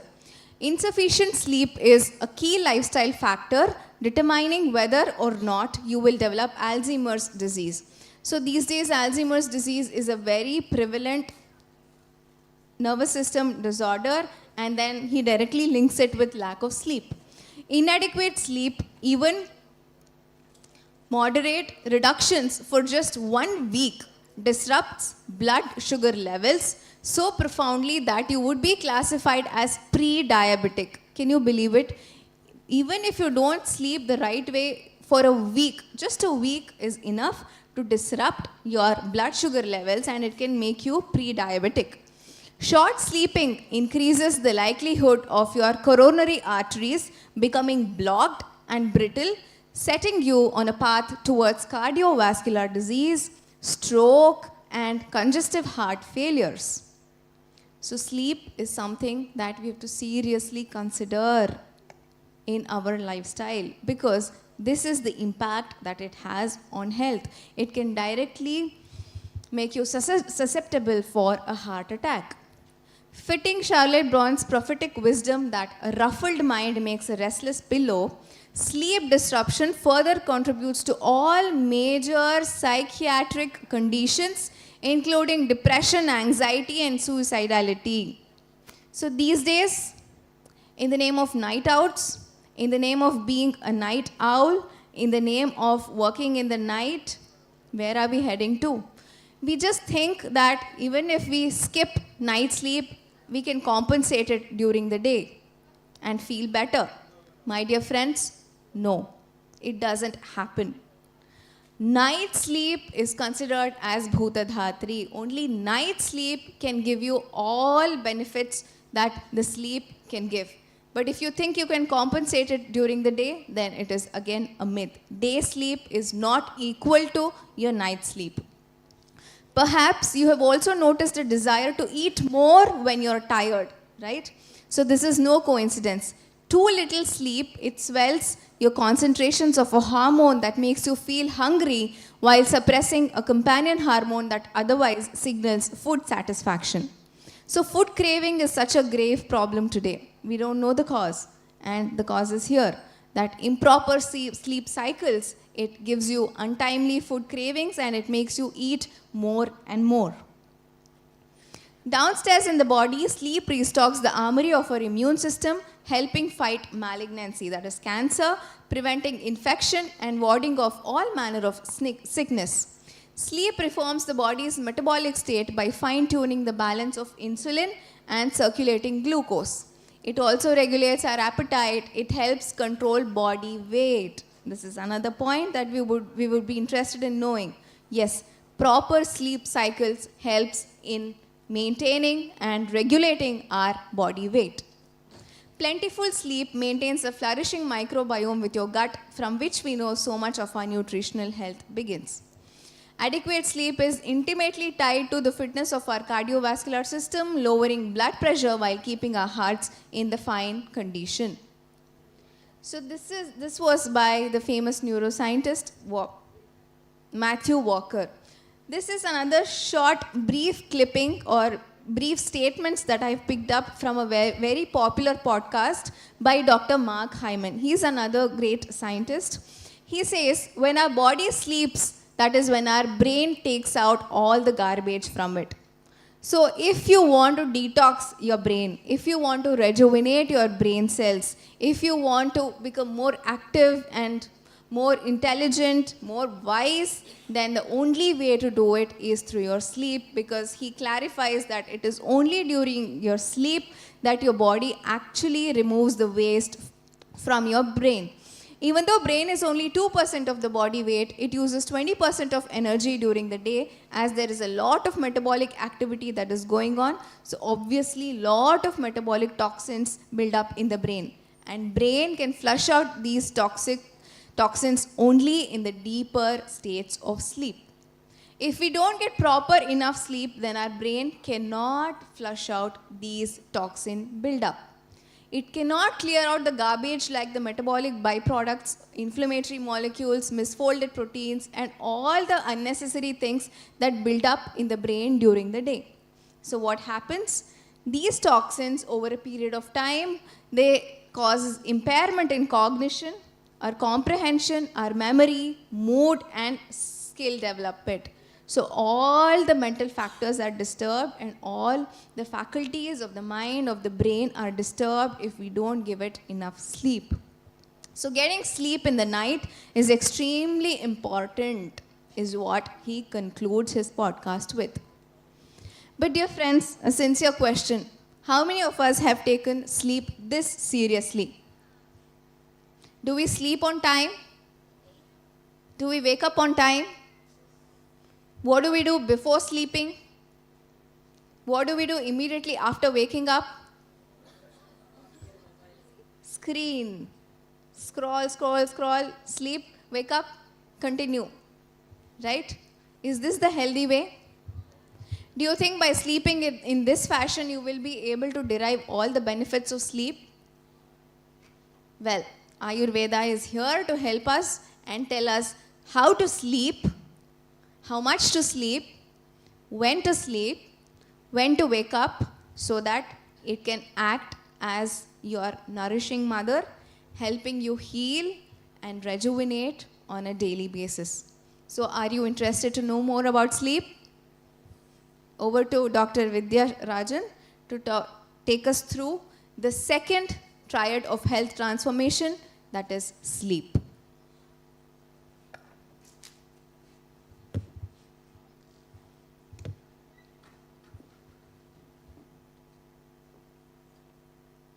అందరికీ నమస్కారం. Youth of Vijayawada ఉన్నారా? Energy చాలట్లేదు. Breakfast చేశారా లేదా? చేశారా? అందరూ ఎవరైనా మొబైల్లో ఉంటే, ఎవరైనా పనుకుని ఉంటే ఆల్రెడీ, బికాజ్ ఇది చాలా కండ్యూసివ్ ఎన్వైరన్మెంట్గా ఉంది కదా. ఆడిటోరియంలో బాగా పడుకోవచ్చు, టెంపరేచర్ లోగా ఉంటుంది, దూరంలో ఎవరో సాఫ్ట్ వాయిస్లో మాట్లాడుతున్నారు కదా. ఇది కండ్యూసివ్, డిమ్ లైట్స్ ఉన్నాయి, పర్ఫెక్ట్ ప్లేస్. ఒక బెడ్ ఉంటే బాగా పనుకోవచ్చు. So this is the best place to sleep. ఇలా ఉండాలి మీరు నైట్ పనుకునే రూమ్. సో ఎవరైనా పనుకుని ఉంటే లేసుకోండి. మీరు ఎందుకు పనుకుంటున్నారో చూస్తాము.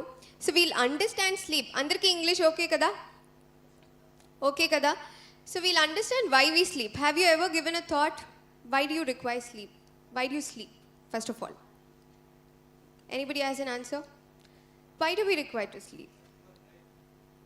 Why the brain requires sleep?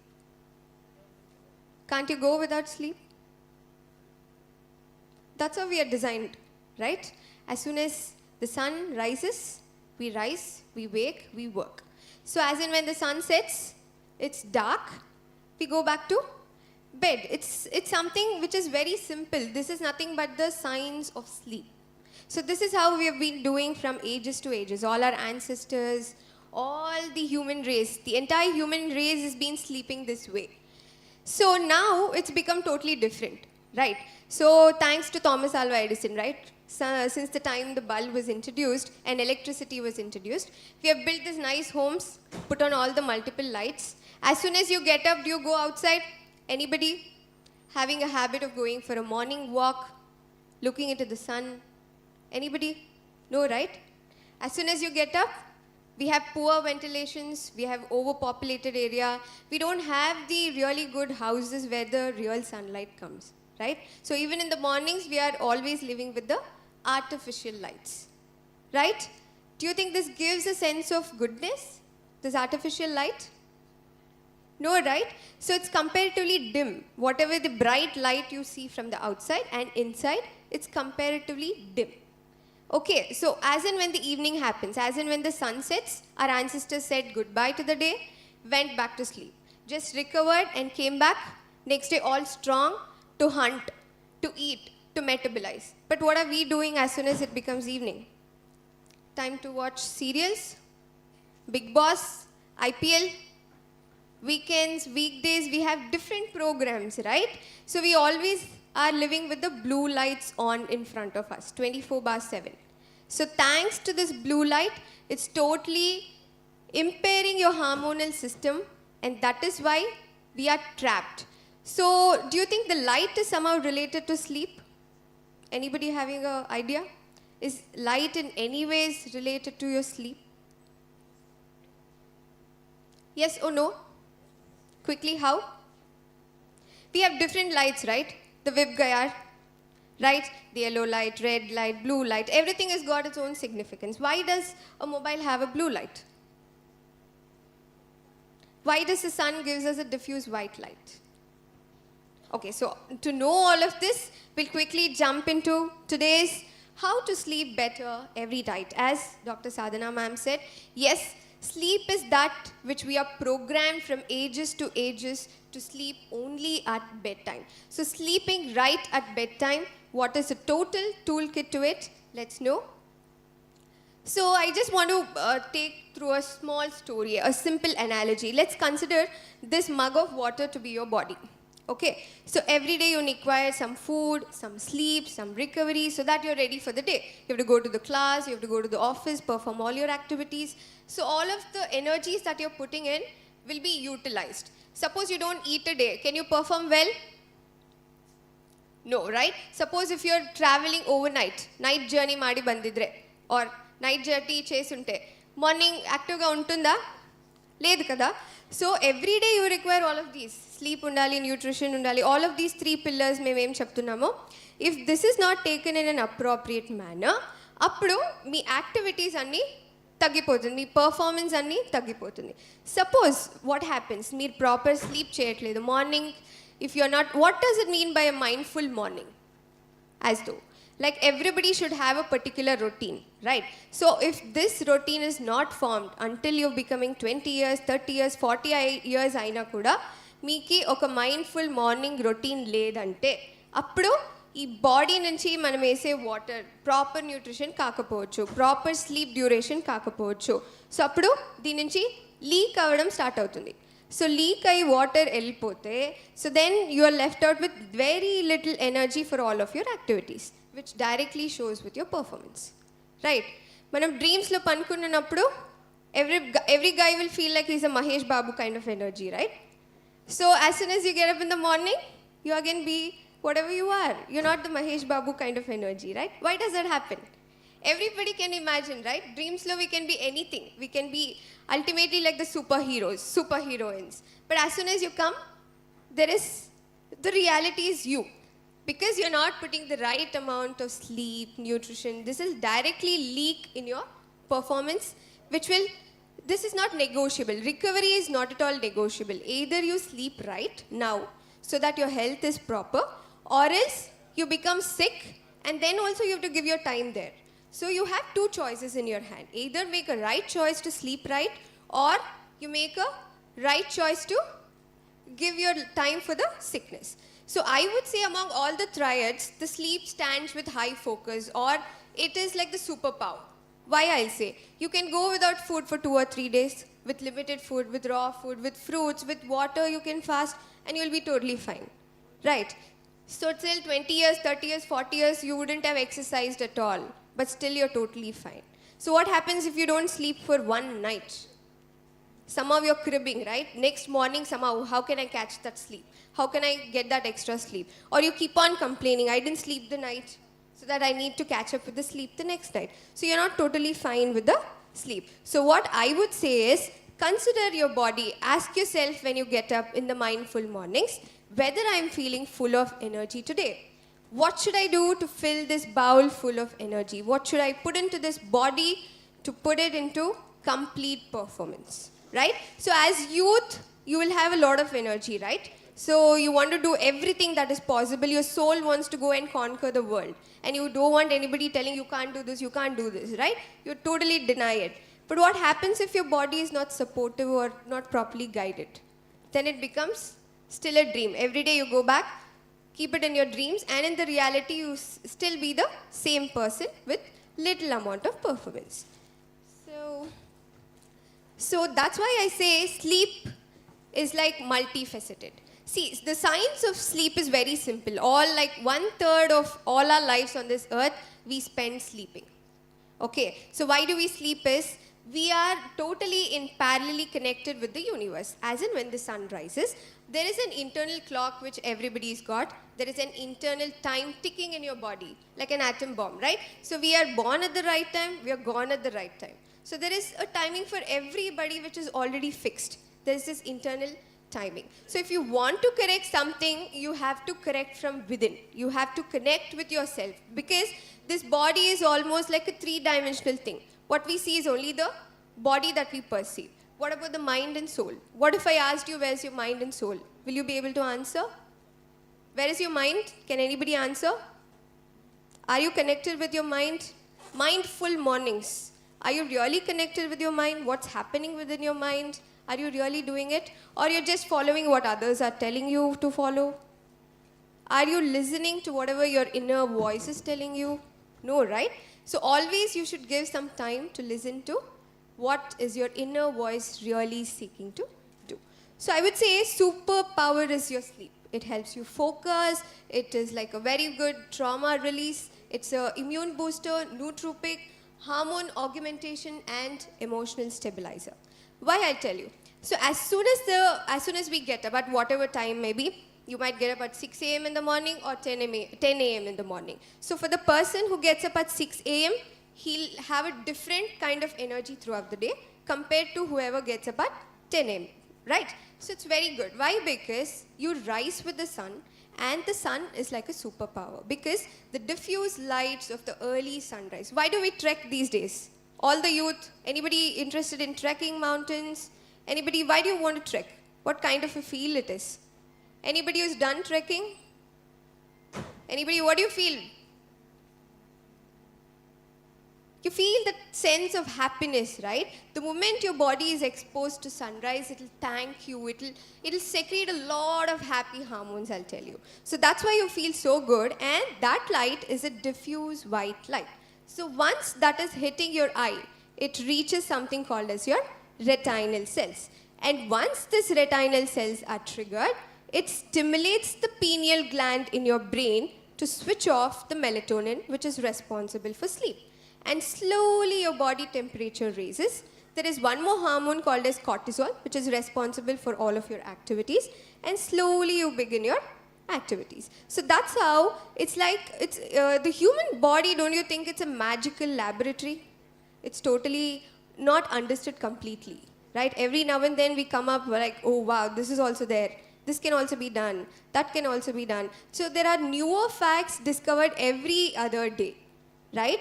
So that magical is this human body. So to understand and optimize your sleep, what do you need to do?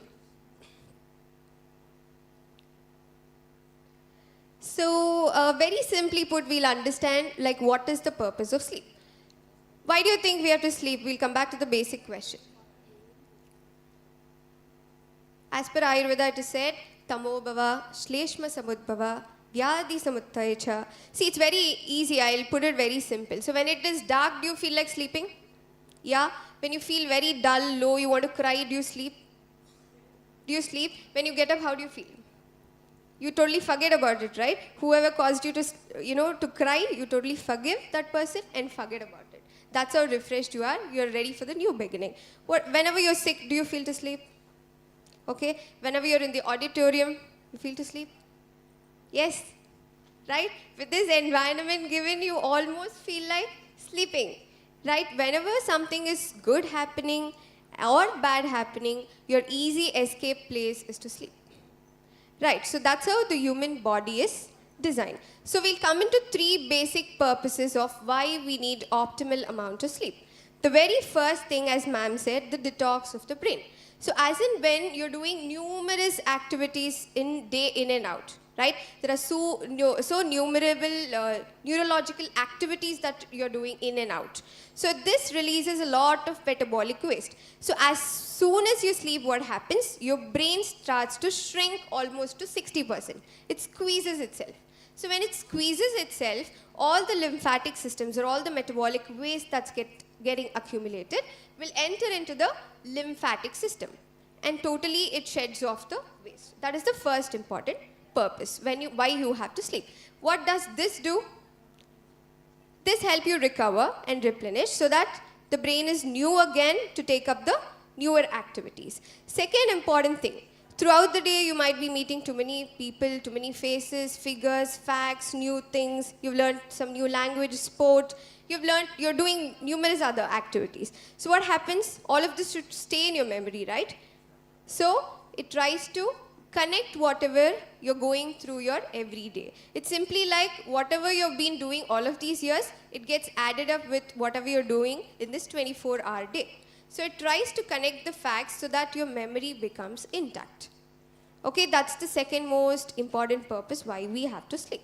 And the third most important fact, whoever wants to lose weight, the best way is to sleep more and sleep right. Why do you think and how do you think sleep will help you reduce weight? Can anybody understand like why we can lose weight while sleeping more? It can burn calories. How? See, it's very simple. The hormones that is there, the stress hormones, whenever you're in a constant stress, there's a hormone called as cortisol. What will this cortisol do? It's like a mother of all the hormones. So it's always like, what if this person do not get enough sleep or food? So it tries to store some extra amount of fat. It tries to park it in your lower belly, right? We all have some amount of lower belly fat, right? So why is it? It's like the fund which is there. Whenever, suppose, one day you skip your food, one day you skip your sleep, this is like an emergency fuel. The cortisol is always like a mother taking care. What if this body doesn't get this or that? So it's always prepared. So we'll keep some amount of fat in this body. So what if you're not sleeping right, not taking proper nutrition? Then this cortisol understands that this child is like too much troublesome, doesn't know anything. So we'll keep some more extra fat in the lower abdomen. So that's when the person ends up being obese, when you don't sleep proper. So when you sleep proper, what happens? This cortisol is happy that you're doing your job, and it is released in lesser amounts so that this fat which is getting parked in your lower belly gets utilized day in and out. So that's how when you're putting proper nutrition, proper exercise and sleeping more, you can easily reduce your weight. Okay, so anybody planning to reduce weight as your New Year resolution, sleep more and sleep right. Okay, so we'll quickly go into what happens when you sleep. Okay, as you see in this slide, there are two phases when you sleep. As soon as you sleep, what is the average amount that we take to sleep? 10 minutes, 15 minutes? How soon can he sleep? No, how soon you can fall asleep? 10 to 15 minutes, right? So any average adult who is healthier, who's not got any neurological disturbances, can sleep within 15 to 17 minutes. So once you sleep within this 15 to 17 minutes, what happens? Your body's temperature slowly reduces. The breathing becomes normal. Okay, and immediately your pituitary gland switches off, releases certain growth hormones so that it searches for anywhere there is injury, anywhere there is any problems, it starts repairing and recovering your body. The first thing that happens. So next is, in between that, you're not in a deep sleep throughout the day. You experience dreams, right? So you keep on getting dreams, which is called as a rapid eye movements. So once you've had some 1 to 2 hours of a deep sleep, you switch into rapid eye movements, where you get beautiful dreams, where you are the hero and heroines in your own dreams. So that's when that happens. That is to stabilize your memory. So whatever this deep sleep does to your body, this REM does to your mind. So it quickly goes to the mind, tries to see what all interesting facts that you've learned today, what all new people you felt good, what made you feel sad. It tries to connect everything. Okay, whatever is unnecessary information, it removes. Whatever is required, it links up with your older memories. And that's how your memory becomes intact. So these two important things. This happens in a different rhythm throughout this 8-hour cycle. So what if I'm sleeping only 5 hours and not 8 hours? What happens? This entire cycle should fulfill, okay? We will have at least a normal quality of sleep. Suppose you remember your dreams when you get up. It means that is not a good quality of sleep. Okay, because you've always been dreaming in between without having the deep wave of sleep. So you should somehow try to balance out between this deep sleep and the rapid eye movement, so that when you get up in the morning, some people will say, I had dreams, but I don't remember them, right? Half of the time we don't remember. We all dream every day. Sometimes we can't remember them because your quality of sleep was really good. So next is something called as sleep-wake cycle. So again, this is very much related with your light. Let us put it very simple. As soon as you get up, the light hits your eye. There is cascade of hormones, enzymes released in your body, and it is again ready for the activities. As vibrant and active you are in the morning, as quiet and recovery phase you get into the night. That is very simple as the sleep and the wake cycle. Again, that's called as the circadian rhythm, which is totally parallel with the universe. Just remember the sunrise and sunset. So this is again the Ayurveda clock. I'll not go into the real depth of it. We have tridoshas like the Vata, Pitta and Kapha, and even throughout the night, first the Kapha dosha becomes more. That's when you feel very drowsy and all of it. That's the reason why we fall into sleep. And then Vata and Pitta is responsible for your dreams that you have. And again, with the end phase, we get into the Pitta phase where your body again regains its temperature. Once you slept, why do you think we wake up again? It's programmed, right? So it's not because of the alarm clock. We were living in ages where we didn't have an alarm clock also. So once you sleep, why do you think we get up? So if there is something which is guiding us to sleep, there is something which is guiding us back to become awake also. So that magical is this body. So we need to understand when something is automated, you need to empower it with proper sleep. So let us quickly discuss how you can, so this is the general idea of like, as in when we age, we tend to require very less sleep. That's because a lot of memories will be there and you will keep on getting a rapid eye movement sleep waves than the deep sleep waves. That is, if you're getting low sleep waves, then you tend to age quickly. So again, we'll quickly get into how to sleep better if you have some difficulty in sleeping. So first, I'll just give you 3 important takeaways. Just find a room which is like this, with some dim lights, and use your bed only to sleep. Don't keep your laptop, some study, some eat on your bed, don't do all of it. Keep your mobiles outside in a different room and switch on. If anybody is having an iPhone or Android, you will be having like an option to switch on your red, green light instead of your blue light. Just switch that on, okay, at bedtime. And then you practice an important technique called as Yoga Nidra. So we'll just quickly do that. Wherever you're sitting, just close your eyes. Everybody, I request you, just close your eyes. Keep your neck and back straight. Keep your neck and back straight. Take a deep inhalation. Take a deep inhalation. Exhale completely. Deep inhalation. Exhale completely. We'll practice something called as progressive muscle relaxation. First, imagine your legs, both the legs. Just contract them and relax. Now take your conscious to your legs. Just contract them and relax. Go to your knees, thighs, relax them. Switch on to your lower back. Contract and relax. Go back to your upper part of the body. Contract and relax. Neck. Go back to your neck. Contract and relax. Go back to your facial muscles. Contract them and relax them completely. Now, totally imagine the area between your eyebrows.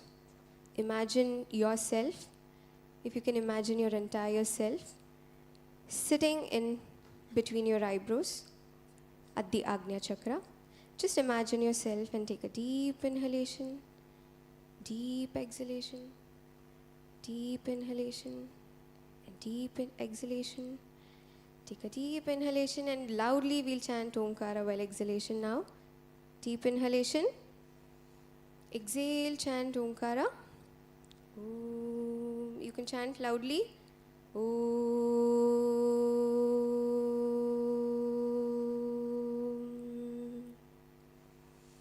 Now slowly feel your normalized breathing. Totally come back to the awareness. Do gentle palming and open your eyes. Gentle palming, touch your face and eyes. Don't you feel relaxed? Okay, will you practice this every day before sleeping? This will help you improve your deep, slow wave sleep so that you recover better and your quality of sleep also improves. So my takeaway would be, just don't wait with your mobiles. You tend to watch like Netflix. It's something to put you to sleep, right? So don't wait for anything to put you to sleep. Don't become a slave for anything or your gadgets. Just practice the right mindful techniques to fall asleep right at a time, only at your bedtime. So while sleep is a blessing, don't take it for granted. Just use it mindfully and empower yourself and make it your superpower. Thank you.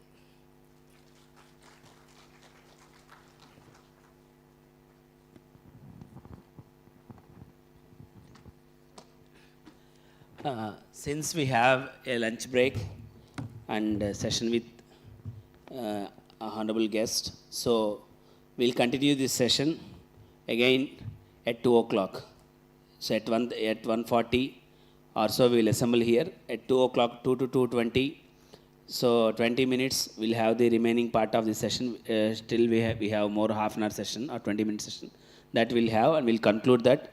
And after this conclusion, like we have 21st Century Skills Leadership Lab Youth Summit over here happening, for which we have UNDP, United Nations Development Program, South Indian Head, Sri Jaychandar Ji, and UNICEF South Indian Head, Sri Murali Krishna Garu attending.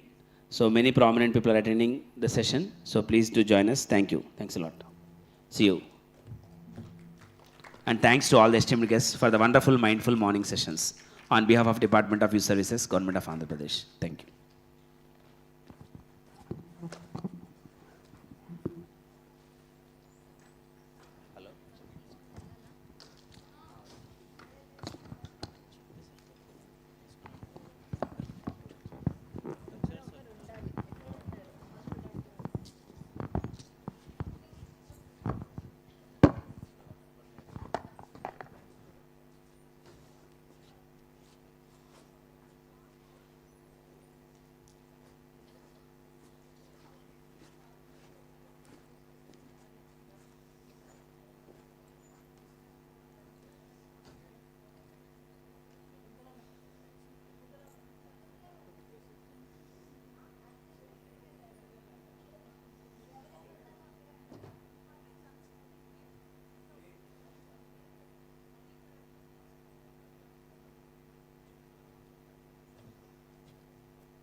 అసలు నేను కనిపించను.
Okay, 1 minute, sir.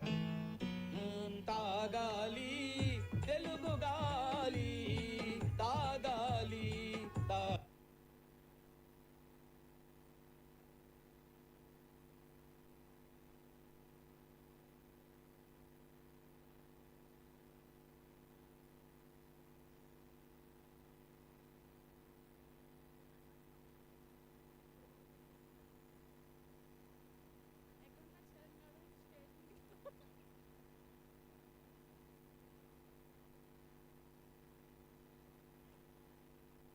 తెగ తూగాలి జంబరకింగ్ బేలాల డంబర డరే డారెరు డండే డరే డారల్లలే రా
চৈত পরব বড় bet মজা এ পরা সরদা নাই এ talkie রাশি সাঙ্গে পিলা মাদা দেখা ঢেমসা করিবা পাই এ ময়রা দাদালে ফুক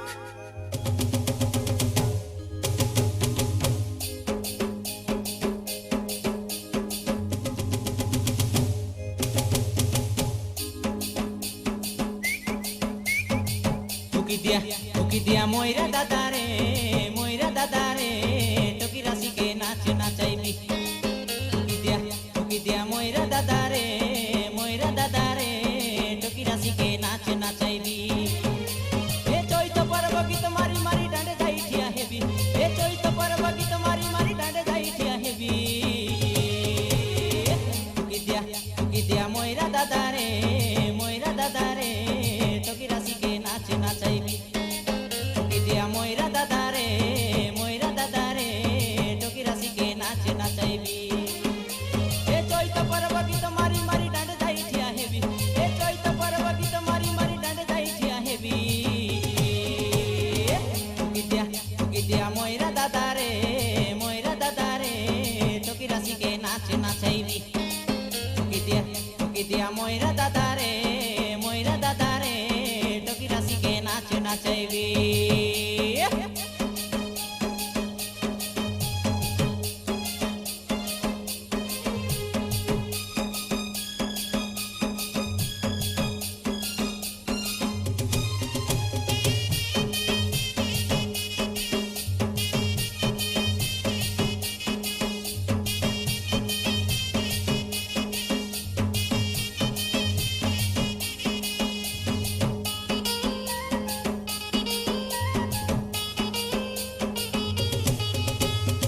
সুর বরসা বড়ে বরসা ননি ছেলি মাই মলাসিতে এ কদমালি ছেলি মাই মলাসিতে হারাই নেবি কি জিতাই নেবি দেখা চৈত পরব গীতে এ সুরবালি চৈত পরব গীতে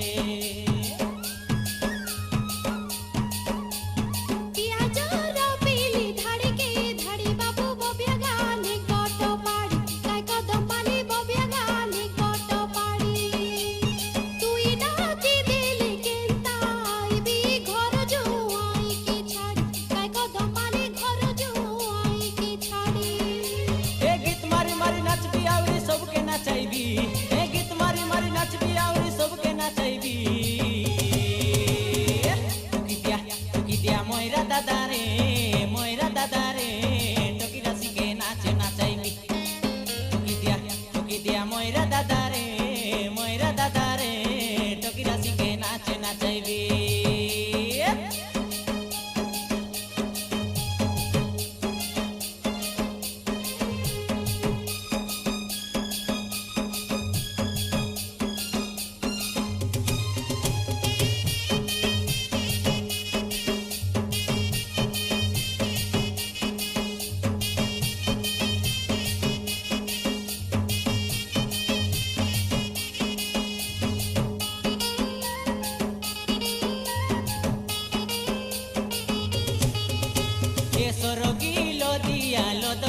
দিয়া ননি টিপে ফুটাইলা কিয়া কাইসুর বালি টিপে ফুটাইলা কিয়া তোমার বিবা বেলে খবর দিয়া মলি ফুটাইয়ান বুজনালিয়া এ বুটকি জনা ফুটাইয়ান বুজ